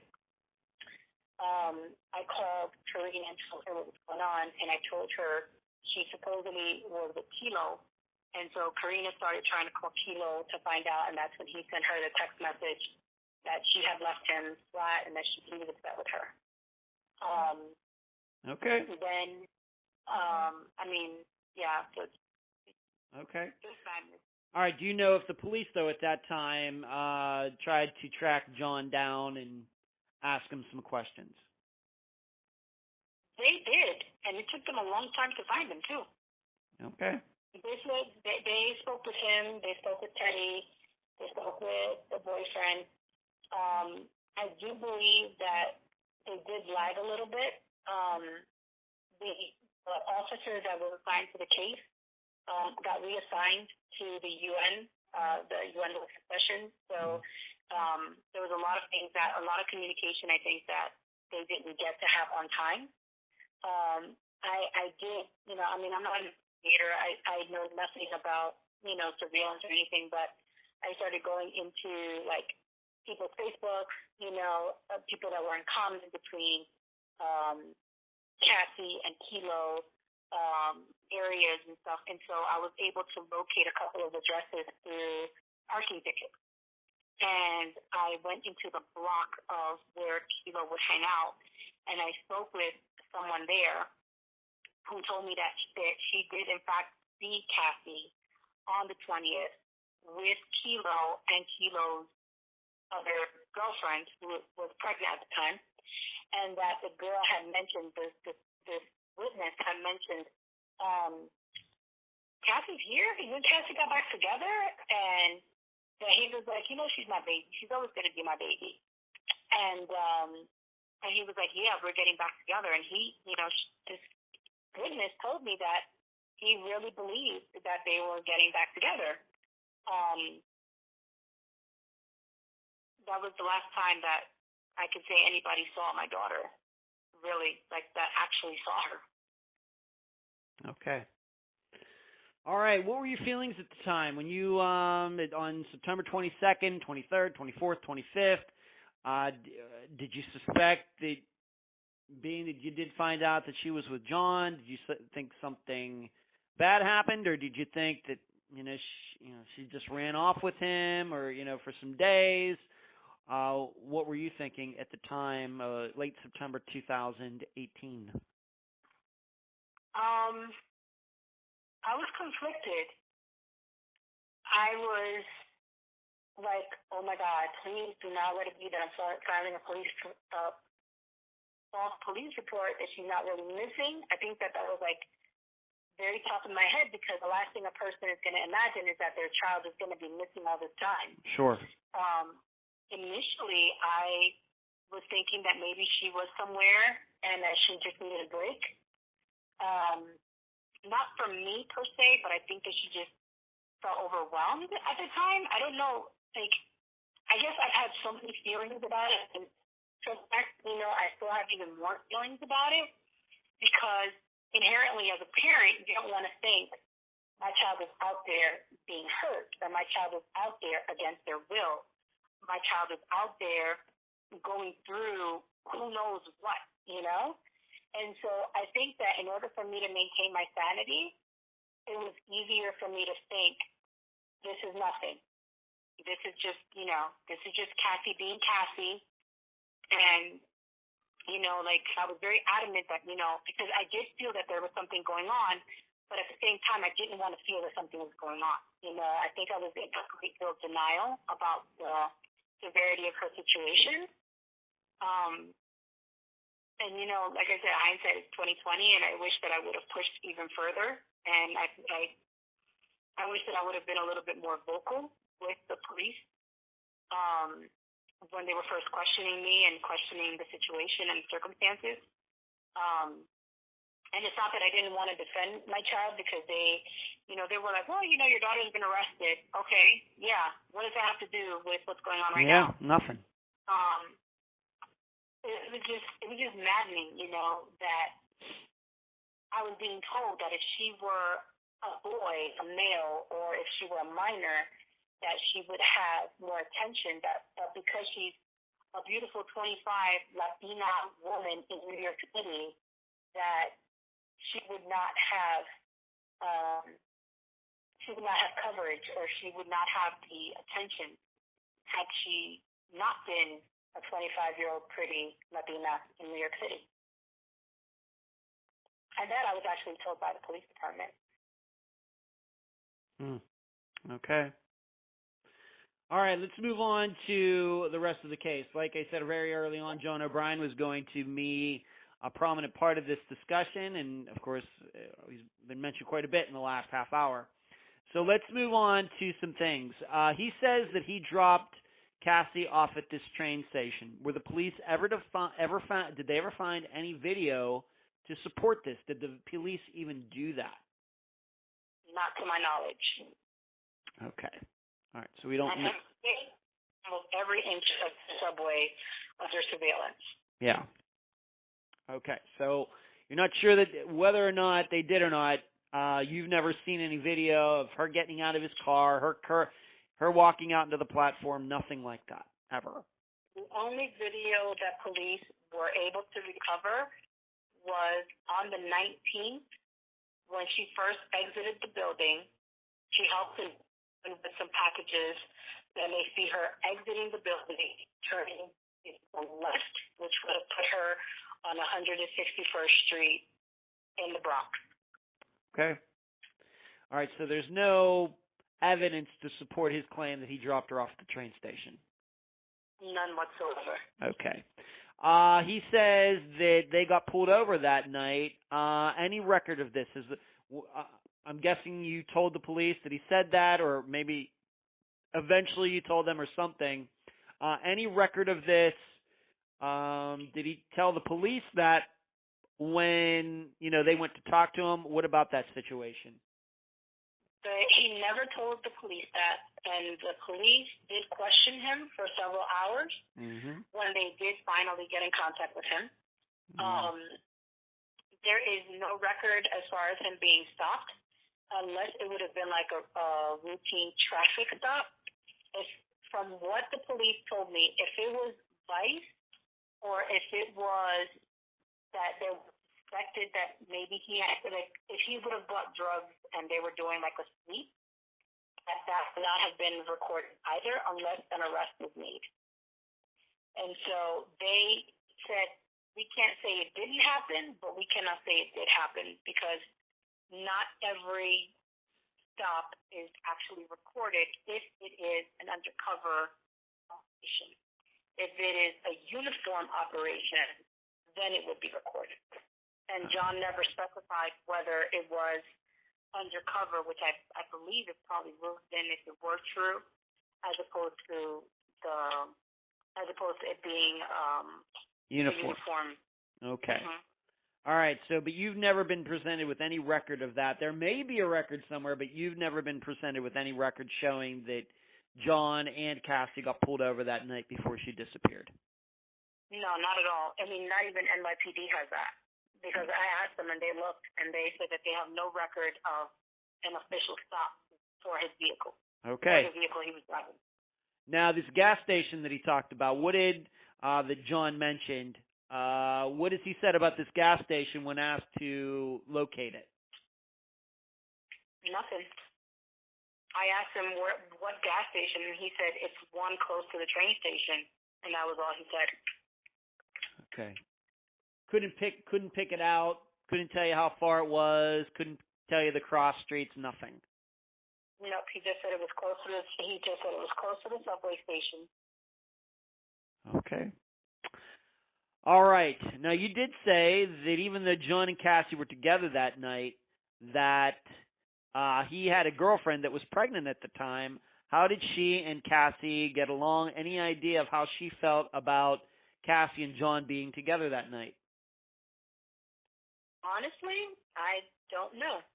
I've never spoken to the girl. I don't know who she is. But the witness that saw Cassie said that the three of them were in the car together. So they were all three together. So it wasn't just John and Cassie, but it was the three of them together. This witness said this. Right. In the morning of the 20th, she said that the three of them were together, and that's when he questioned Kilo and said, so you're with Cassie, and they were like, well, what about this girl who's pregnant? How is she hanging out with you guys, and she's pregnant with your kid? And she was like, John, you're so crazy. She's like, Kilo, you're just crazy. I don't think you're thinking about this, but you're crazy. And then he just laughed at it. He thought it was funny. And if I'm not saying you have to say this person's name, but who is this witness that saw John with his girlfriend who was pregnant and Cassie together? Who is this person? It's a person who lives in the same block where they hang out, and that John has been known to hang out in. And I asked her, how do you know my daughter? And she said, she's been to my house. Of course I know your daughter. She was like, you have an amazing girl. She's very sweet and very helpful and very kind. And she was describing Cassie to me. So there's no doubt in my mind that she knows very well who Cassie is and would have been able to identify her. Pick her out. All right. And do you know approximately what time this person saw the three of them together? She didn't say. Okay. She didn't say. And then there was an older gentleman that came in, and although he also said that he did see Cassie, he was very reluctant to speak, and he told the person that I was speaking to that he would prefer that she no longer continue the conversation with me. Okay. Do you know, did John, not saying we believe this, but this is what he said, do you know at what time he claims he dropped Cassie off at the train station? Any idea what time he claims he did that? I don't know, but I do know that the detectives say that the car that he was driving was time-stamped throughout the different toll booths that he would have had to go through to get home. But I don't know any times. Okay.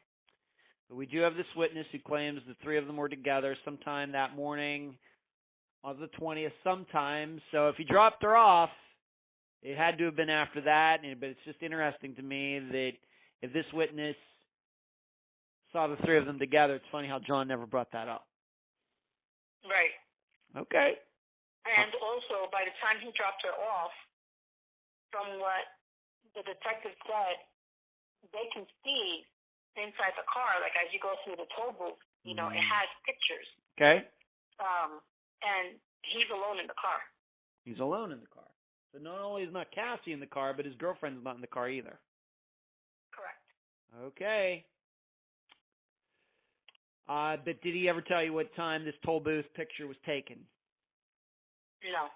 All right. Now, I'm sure being that this is the 21st century and this happened in 2018, we have to talk about phone calls. And there are a multitude of them. Cassie, if we were to believe it was her using her own phone, after John picked her up 11-something on the 19th, her phone continued to be used into the next morning.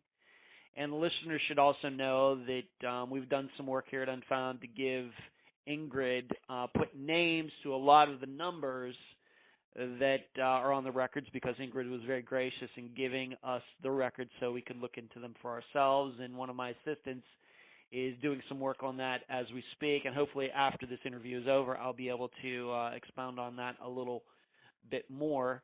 Like I said, there's a multitude of them. How did you get the records in the first place? NYPD. They gave them to you? Yes. Wow. Okay. Well, that was kind of them. That usually doesn't happen that way, Ingrid, if you don't know. So they gave them to you. Do you know if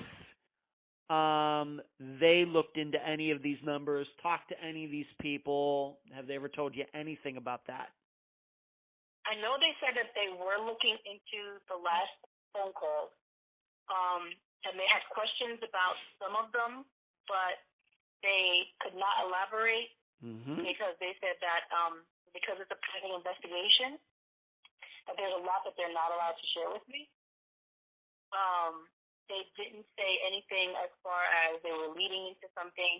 I actually spoke with the detective via email about a month ago, where I asked them if there were any updates, and the response that I got was, I was actually hoping maybe you had an update or maybe you had a lead, because all of the leads that we've had have come back empty. Okay. All right, so you got these records, and the last call that was made from Cassie's phone, of course, we know that it doesn't necessarily have to be Cassie, but what we're saying is no outgoing calls after this one, and it seems that anybody who tried to call the phone or text the phone never got a response, and this was roughly around 7 a.m. on September 20th. Who was this call to? I'm not even sure. Okay. All right, but we do have the records, and right, we do have the records. Okay, so let's maybe try doing it this way, just so all the listeners know. I first have to explain something to the listeners. Ingrid gave us the records. They are extensive. In fact, the records that you gave us go the whole way back to August of 2018, and they go well past the accepted disappearance dates of either the 19th or the 20th. They go up to like the 27th or 28th, something like that. And what we did was, using some databases that are free and some databases that you have to pay for, we were able to put together names with a lot of the numbers, and just a general, and I gave you the names of many of the people that those numbers go to. Would you say that you recognize many of those names, none of those names, 10%? You personally, what would you say? I'm looking at them now, and I can tell you I recognize one name and one phone number. Just who is this person? That is the step-aunt. Step-aunt. Okay. Would this have been one of the people that Cassie was living with at the time? No, she lives in Florida. Oh, okay. She's actually the one that was talking to Cassie when she said that she was with Kilo and that he was acting strange. Okay, so that is that phone call. That's the one that you see on there that you can pick out, that you believe that name that you see on the 19th, maybe even earlier the 20th, that's the one in which Cassie said, you know what, John's acting a little weird. Yeah. Okay. All right. Let's move on to this. Now, the last phone number, we're not going to give the number out, but we were able to track down at least one name that can be connected to the number, and the name, according to the database, now is Eric, middle initial G, Petaway. Have you ever heard of him? No. Never. Okay. Never. Okay. And I would remind the listeners that it is possible, even though this is a relatively new disappearance, at least in Unfound's world from about a year and a half ago, it very well could be whoever had the number at the time of Cassie's disappearance could have gotten rid of that number, and somebody else could have that number. So it could be that Eric Petaway, the number that he has now that is connected to Cassie's records, he may not have had that number at the time. However, given that the disappearance was only a year and a half ago, I'm inclined to believe that is his number. But you have never heard of Eric Petaway? No, not at all. Okay. All right. And we did look up some information on him, and He's been in court, but just for some custody issues, some other things, and he is in his 50s. The other name that was connected, the reason that this number caught our attention was because there were many calls from this number before Cassie disappeared, but none after, and this number is connected to a woman. Her name is Eloise Peralta. Have you ever heard of her before? No. No, at all. And you actually called this number, and what happened? Oh my God, I called so many numbers. That's the one where I called and a guy picked up the phone and said that number did not belong to this individual. Okay. So it could be either that this person is lying or that the database that we had is not up to date. It's possible either way. But those were two numbers that, in our estimation, caught our attention. Once again, because one was the last number that the phone dialed, and the other one because the number was used so many times before and then nothing after. So why did this person never try to call Cassie again? We just don't know. But listeners should know Eloise Peralta, according to our records, is in her 80s. So I'm inclined to believe that maybe the phone is in her name, but somebody else was using it. In fact, Ingrid, you said that there was a situation with another number on that list that you didn't recognize the name right away, but then you figured out it was connected to a guy that Cassie knew. Correct? Some guy that she had left something at his house, and he was trying to get back in touch with her or something. Right. That night, on the 19th, yes, she had texted him and said that she needed to. I'm sorry, not the 19th, the 20th. She had texted him and told him that she had left a blouse in his house and that she needed that blouse because that's the one she wanted to wear to go to the interview, and that she was on her way to go get it. But according to him, she never showed up.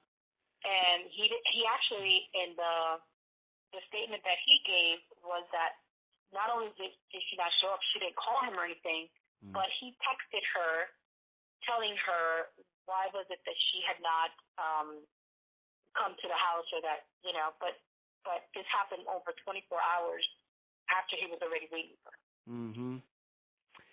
Did he, when they had this exchange that she was going to come over, when was she supposed to show up at his place to get this?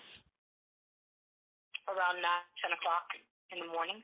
Of September 20th? Yeah. Okay, and she didn't show up. Okay. So yes, there was that number on the list, and it was connected.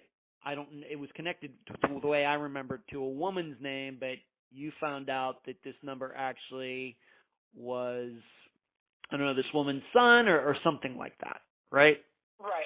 I think it was a grandchild. Grandson. Okay. And it very well may be in Eloise Peralta's case situation as well. The tough part, though, is, and I'll just say this, we've not really been able to figure out on that list what number John's is.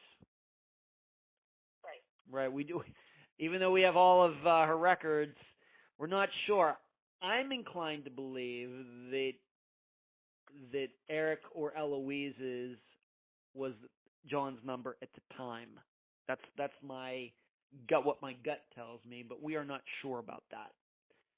Okay. So did you ever have John's number or not? You said you tried to contact him. Did you ever have it? Did any of your maybe your other daughter, your older daughter, your oldest daughter have it? Anybody have it?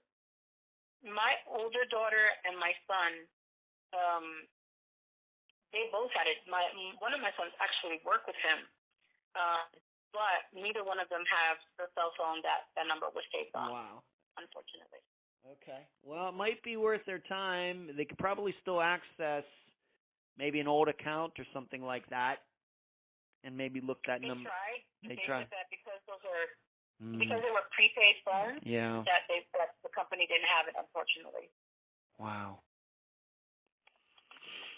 That would be interesting to find out what number it is. I'm inclined to believe it's either Eric's or Eloise's, I got to tell you, because as much as she and John had interactions, they had to have texted each other and called each other many times. Okay. Right. Okay. All right, so we have John. He's telling these stories. Has John ever offered up any theory to anybody as to what he thinks happened to Cassie? Not to my knowledge. I don't know. He was missing for a long time after Cassie disappeared. And so by the time I got to speak with him, she disappeared in 2018. I didn't speak to him until 2019. Did anybody ever figure out where he was when he quote unquote disappeared? No, because he got rid of his cell phone.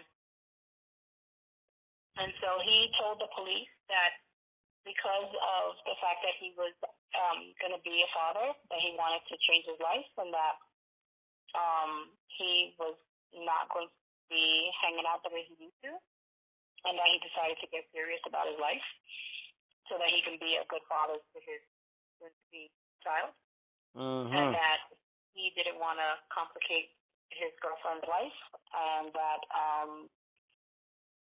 that he just, stepped away from life in New York City, so to speak, and that he just went back to doing his construction work in Long Island. And his family owns a construction company, correct? Correct. All right.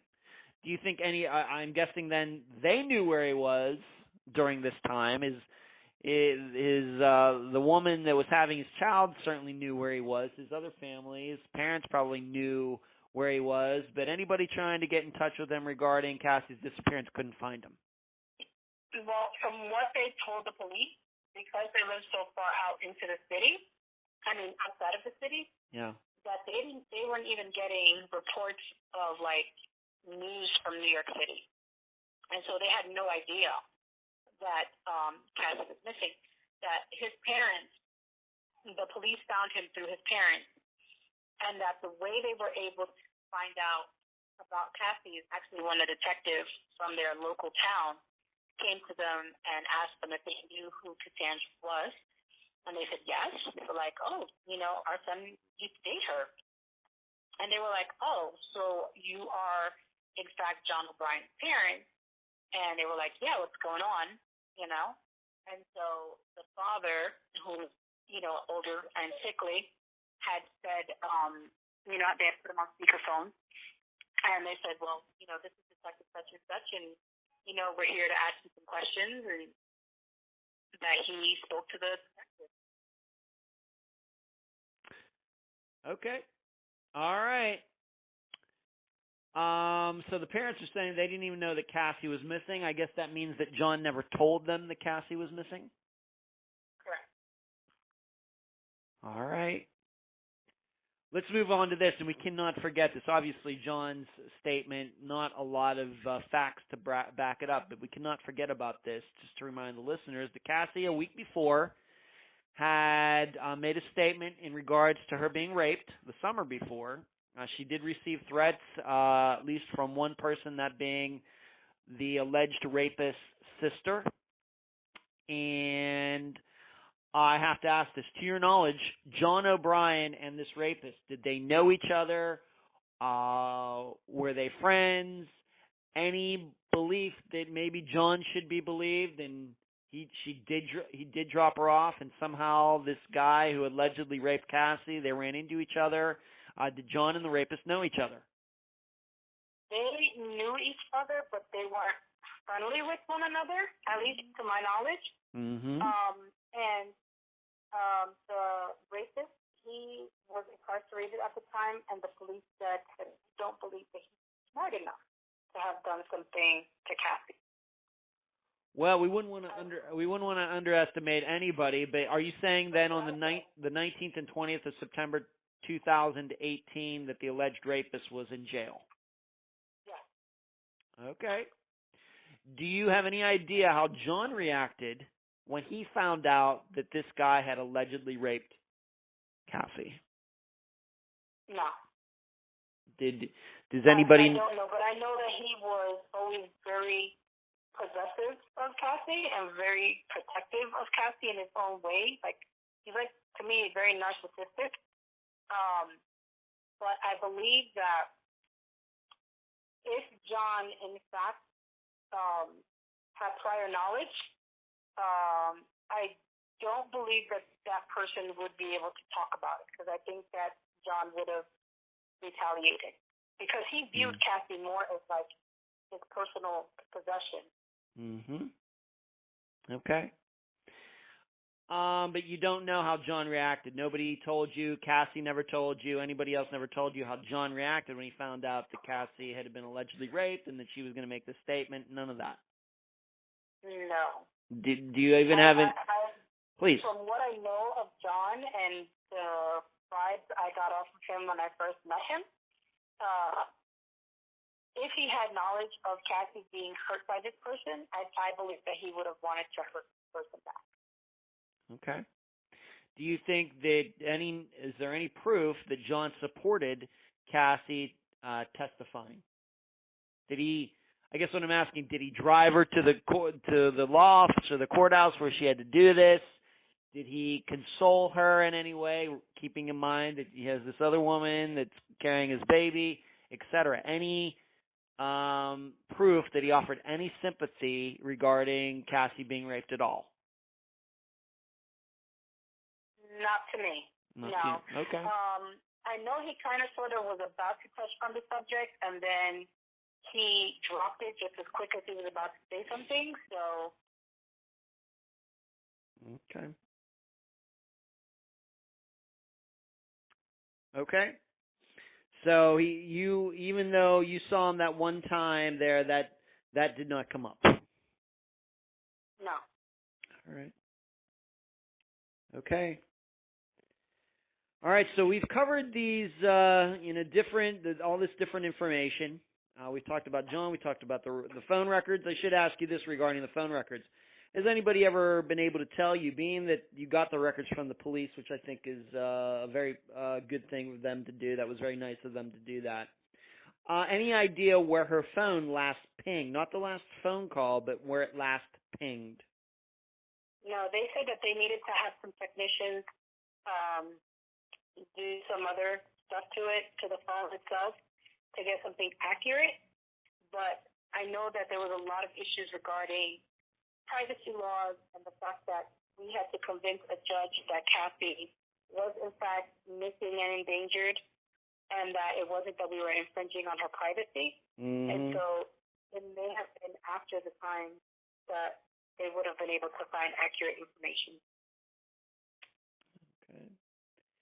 Well, it's been a year and a half. I'm thinking that in some computer out there somewhere that information might be saved, but it also might be helpful to know whose plan was Cassie on? Do you know her cell phone service? What were you? She had her own plan, and I remember paying for some of her some of the months. She would call me and ask me to pay for her, and then she'd send me the money back afterwards. Okay, so it was not a pay-as-you-go phone. It was a more common. It was. It was a Boost Mobile phone. Boost Mobile. Okay, thank you. All right. Okay, when was the last time you spoke to NYPD about Cassie's disappearance? About 2 weeks ago. Okay. And what would you say the status, I guess the good thing about the NYPD is they actually do have a missing persons department. Most of the departments that we talk about don't have anything. But what would you say, what is their attitude toward Cassie's disappearance at the time? Do you know? Do you believe that they are working on it? Do they think that she was murdered? Are they suspicious of John? Can you say? So some of what they said has been privileged, and so there's some things they don't allow me to talk about. Okay. However, they will allow me to say this much. The area where John says that he dropped Cassie off, and mind you, they're going by hearsay. Yeah. That it is a high trafficking area. So there are certain units that have been deployed trying to get information to see if that's what could have happened to her. Sex trafficking. Right. Okay. They do have, as you stated, the missing persons unit, and there is a detective assigned to the missing persons unit.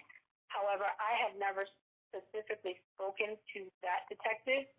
All of my contacts and the detectives that I work with and the lieutenants that I work with are all with the 42nd Precinct. And it's the initial detective that was assigned her case. Okay. And so he works collectively with the missing persons unit.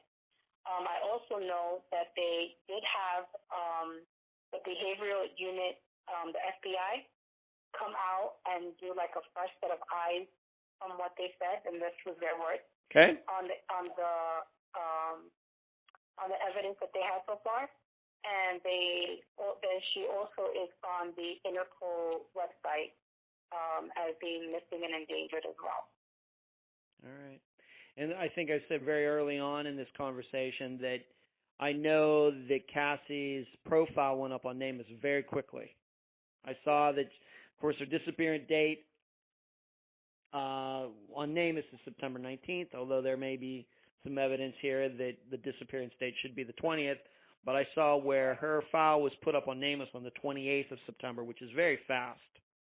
And I need to commend NYPD because we've covered disappearances on Unfound that are years old and never put up there. So, certainly true. So I need to commend them for that. Maybe I need to ask you this one more time. Have they ever expressed a certain opinion about John or anything? I have to ask. If you just say you can't say or they haven't said anything, that's fine. But have they ever offered up an opinion on John O'Brien? They basically said that they don't have evidence to prove or disprove anything, and so he's not considered a person of interest, but he's not considered a person of interest. So it's like they don't know where to go with him. Okay. What is, you said that John wanted to clean up his life and everything. What has he done since 2000? We know that he seemingly disappeared himself for a little while. But is he still with the woman who was pregnant with his child at the time? Are they together? Has he been in jail? Do you know anything about, what his current state is in February 2020? Not really. I spoke to him once in February of 2019. Okay. And then I spoke to him again in April of 2019, and at that point he was still with the young girl, but I don't know anything after that April conversation. Okay, so we don't. And the number that NYPD had for him has since been disconnected. Okay. So you did have so you had to call him to contact him? Yes. All right, and you don't have that number anymore. No, when he spoke with NYPD, he told them that he wanted to talk to me, but initially NYPD wanted me to speak to him, but over the phone at the precinct, they were hesitant about him having a conversation with me by myself. I guess they thought I was going to lose it. And then months later, they ended up giving me the phone number to see if maybe he would tell me something, but he never indicated anything other than what we've discussed. Okay. Including never giving his own theory as to what happened to her. Correct. Okay. And you don't have that number now, a year later? I might have it written down somewhere that the detective gave it to me again, but he said, but this number was disconnected. Okay. I would like to see that number, have that number if you can find it. Would certainly like to look at it, see what we can do with it. You never know. Okay. Obviously, this has been very difficult. The last year and a half, I'm sure this has been the worst time of your life. Ingrid, how are your other children handling it? I think we're all coping very different. I myself, after Cassie went missing, I ended up losing my housing subsidy, and so I was homeless for the past year and a half. I actually just got into an apartment less than a month ago. My 8-year-old has been terrified that she will go missing, and it's been a very difficult adjustment for her. My son that's in the hospital right now can't even mention her name without breaking down. So they were always very close. My other son, Luke, is very angry and volatile. So it's been very difficult for all of us. I've had a couple of tough scares, and it's been awful. My 8-year-old says, "Mommy, my twinnie is missing," because they have pictures of them looking so similar at Rihanna's age, and their facial features are very similar. And so, sometimes I'll just sit and cry, and she's like, "Mommy, you're thinking about Cassie, then, aren't you?" And some days are better than others. Some days, I have to pick myself up, and some days I don't want to. Cassie has always been very near and dear to my heart, and when she suffered, I suffered, and when she was sad, I was sad, and now she's missing, and some days I think about the weather, and she's sick, she's cold.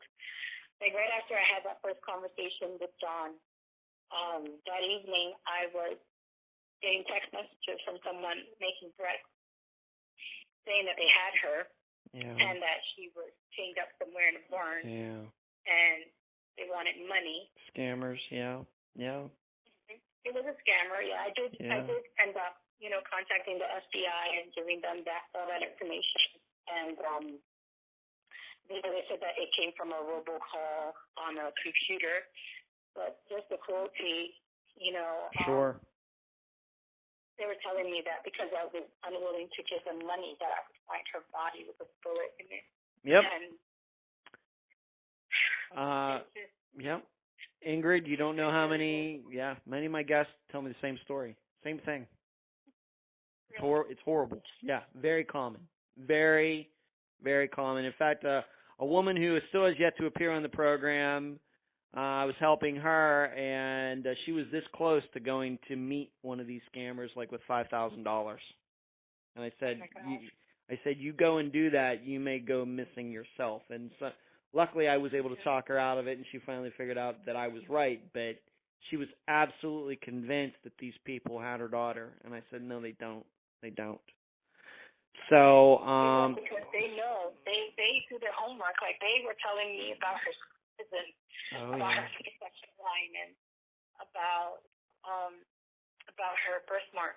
Things like that. Like they really go and they make it worse, because not only are they trying to scam money off of you, but they give you like this hope, because then, even though you know it's a scam, there's a part of you that says, oh my God, but what if? What if, and sometimes it's a matter of, like, look, I know someone knows what happened to her. I know that there's someone out there that is holding on to this deep, dark secret, and it's making you hurt, and it's making you not be well, because a human being cannot be well with knowing there's another human being utterly suffering, or maybe not here. And you know the family, and you know what we're going through, and you're losing sleep over it. You're, torturing yourself. You're making yourself sick because you have this knowledge and you don't speak out. So then if you don't want anybody to know who you are, then do so anonymously. There's so many ways you can just, give a quick phone call and hang it up, and, you can do a fake Facebook profile and say, this is where you can find her, just something so that you can find her and give her whatever treatment she needs or medical or whatever. Or if we have to lay her to rest, that at least we can do so and give her the dignity she deserves. She's a person. No matter how you look at her, no matter what her story is like, she's still my daughter. She's still a mother. And her son one day is going to have questions, and we don't have answers, you know? I have a little girl who idolized her sister and who's terrified that she's going to go missing because she looks like her.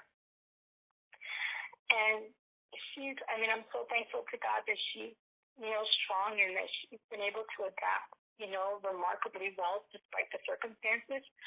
But it doesn't mean she doesn't suffer. Right.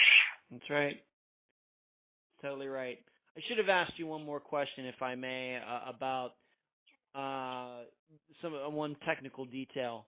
This boyfriend that Cassie had at the time, has he ever offered up any opinion as to what happened to her?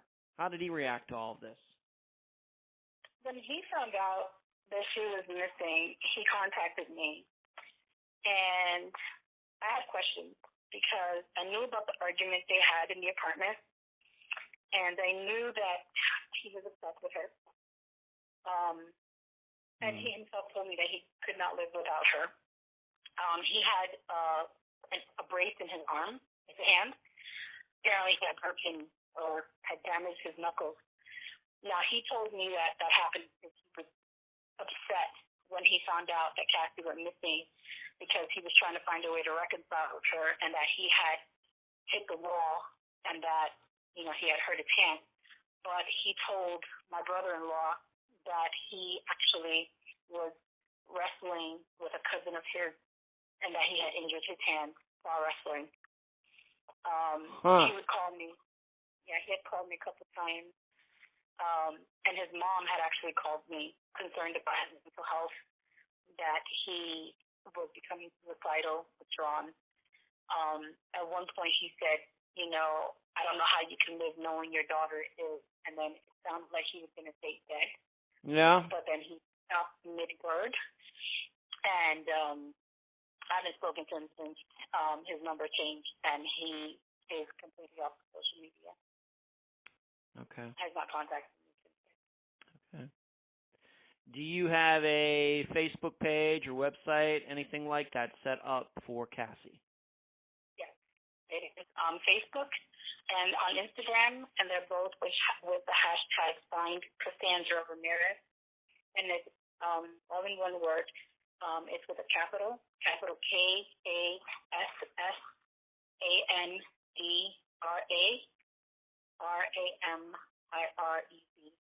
Okay.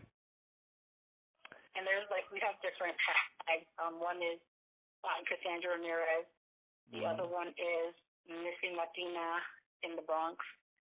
And there's another one is in Love. There's a couple, but definitely on her Facebook page, you'll be able to see it, and you'll be able to see the different reports that have gone out. We did speak with Telemundo and Univision.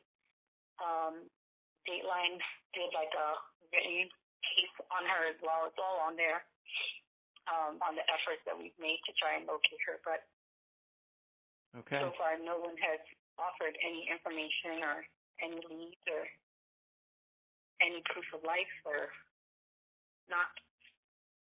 Okay. Any last words before we conclude this interview, Ingrid? I just want Cassie found. I just want her to know that she's loved, that if this is something that she's chosen to do, which I don't believe, because I don't believe she would ever purposely put herself out of her son's life, and that she knows that will accept her no matter what, that if she's okay to just give a phone call, a message, anything that can let us know that she's at least okay. That if there's someone out there that knows something, that they do the right thing, that if they don't want to say exactly what, at least lead us in the direction where we can find the answers that we need. And just to remember that Kassandra's a person. She's a human being. She's a person that I raped.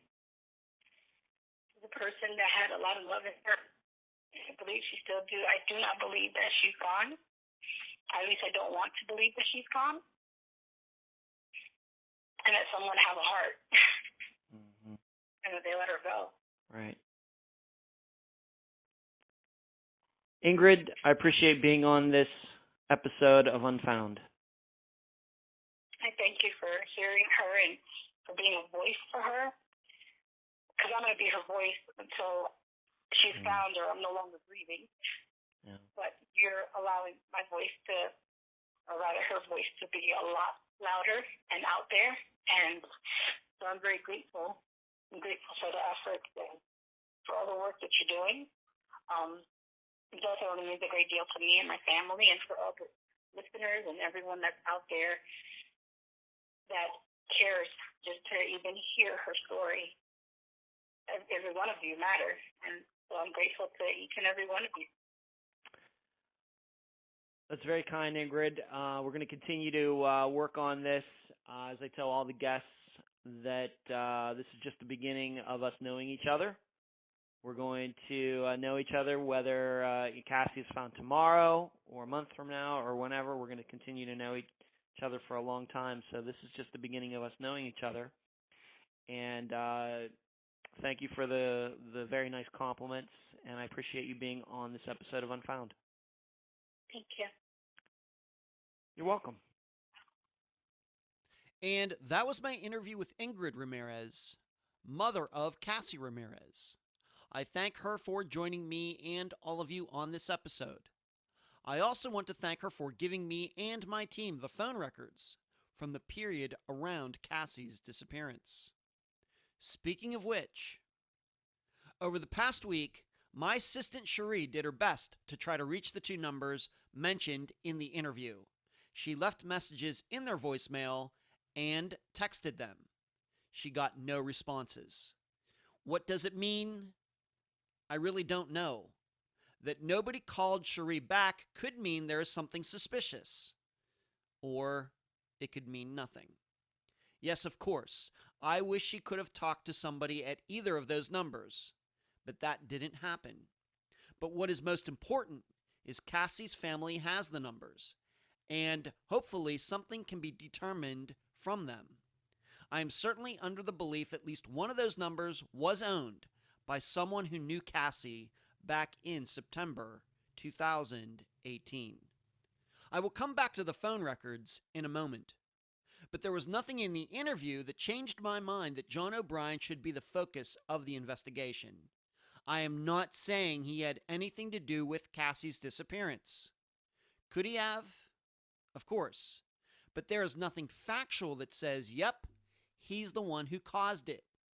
We have to remember, multiple people talked to or texted with Kassie while she was with John that night. Instead, what I mean by saying he should be the focus is even after a 150-minute interview, I'm not sure I understand the connection between Kassie and John at all. Cassie's out with her boyfriend, but then allegedly drops everything when John shows up. John had gotten another woman pregnant, but he was hanging out with Kassie, and the three were allegedly together that night. And I suppose we could read between the lines to suspect that John could have been introducing Kassie to sexual clients, but we looked him up and couldn't find a criminal record at all. So somehow, he's managed to stay under law enforcement radar if, once again, if he is involved in prostitution or sex trafficking, which isn't totally unusual. Many people are getting caught up in sex stings these days who have no felonies. So, I'm not sure what to think. But the perplexing part is the claim John made that he and Kassie got pulled over that night. This is obvious, but it either happened or it didn't. So if it happened, why did they get pulled over and why is there no record of it? I know what you're thinking. Profiling. And the NYPD has certainly been accused of doing so, especially against blacks. But neither John nor Kassie are African American. And in John's case, Ingrid believes he's Italian. So would an Italian man who would be driving get profiled in New York City? Probably not. I mean, they'd be pulling over every other car. Unless John and Cassie, and if John's woman was with them, were doing something in a particular area, cruising around, let's say, and it was their actions and not their skin color that caught police attention. This would lead us back to the prostitution and sex trafficking possibility. Were they riding around in that kind of area? However, there is also the possibility, since there doesn't seem to be any paperwork, that John is making the pullover up. Never happened. And I know what you're thinking. Why would he do that? Whether he harmed Cassie or not, why would he ever lie about getting pulled over? Well, you should know something. In a story Ingrid knew about that has nothing to do with Cassie's disappearance at all, John used an encounter with police as a kind of alibi on another occasion. So it sounds like this is kind of a thing with him. In a tight spot, John uses police as his witnesses. What I'm saying is this definitely raises the possibility that John's encounter with NYPD on September 20th never happened. And if he'll lie about that, he could be lying about other things. Overall, though, I believe the other key to Cassie's disappearance is in the phone records. And even though we were able to put a name to every number on the list, that does not mean those people had those numbers during September 2018. John Smith could have had 555-1212 then, but Jane Doe could have it now. I've had the same cell number since 2003, but I think that's rare. And there is some proof out there that John got his number changed after Cassie disappeared. In fact, as you heard Ingrid say, he seemingly went missing himself at the end of September 2018. So it may be we just need to dig deeper and try to find exactly when these people got their numbers. That could be tough. Ingrid, myself, and my assistants will certainly have to rise to overcome that obstacle. I'll leave the rest of the theorizing up to you. And that's the program. If you found it informative, please go to the app that you use to listen to Unfound and give this podcast a nice review. I thank you for listening. I'm Ed Densel, and you've been listening to Unfound.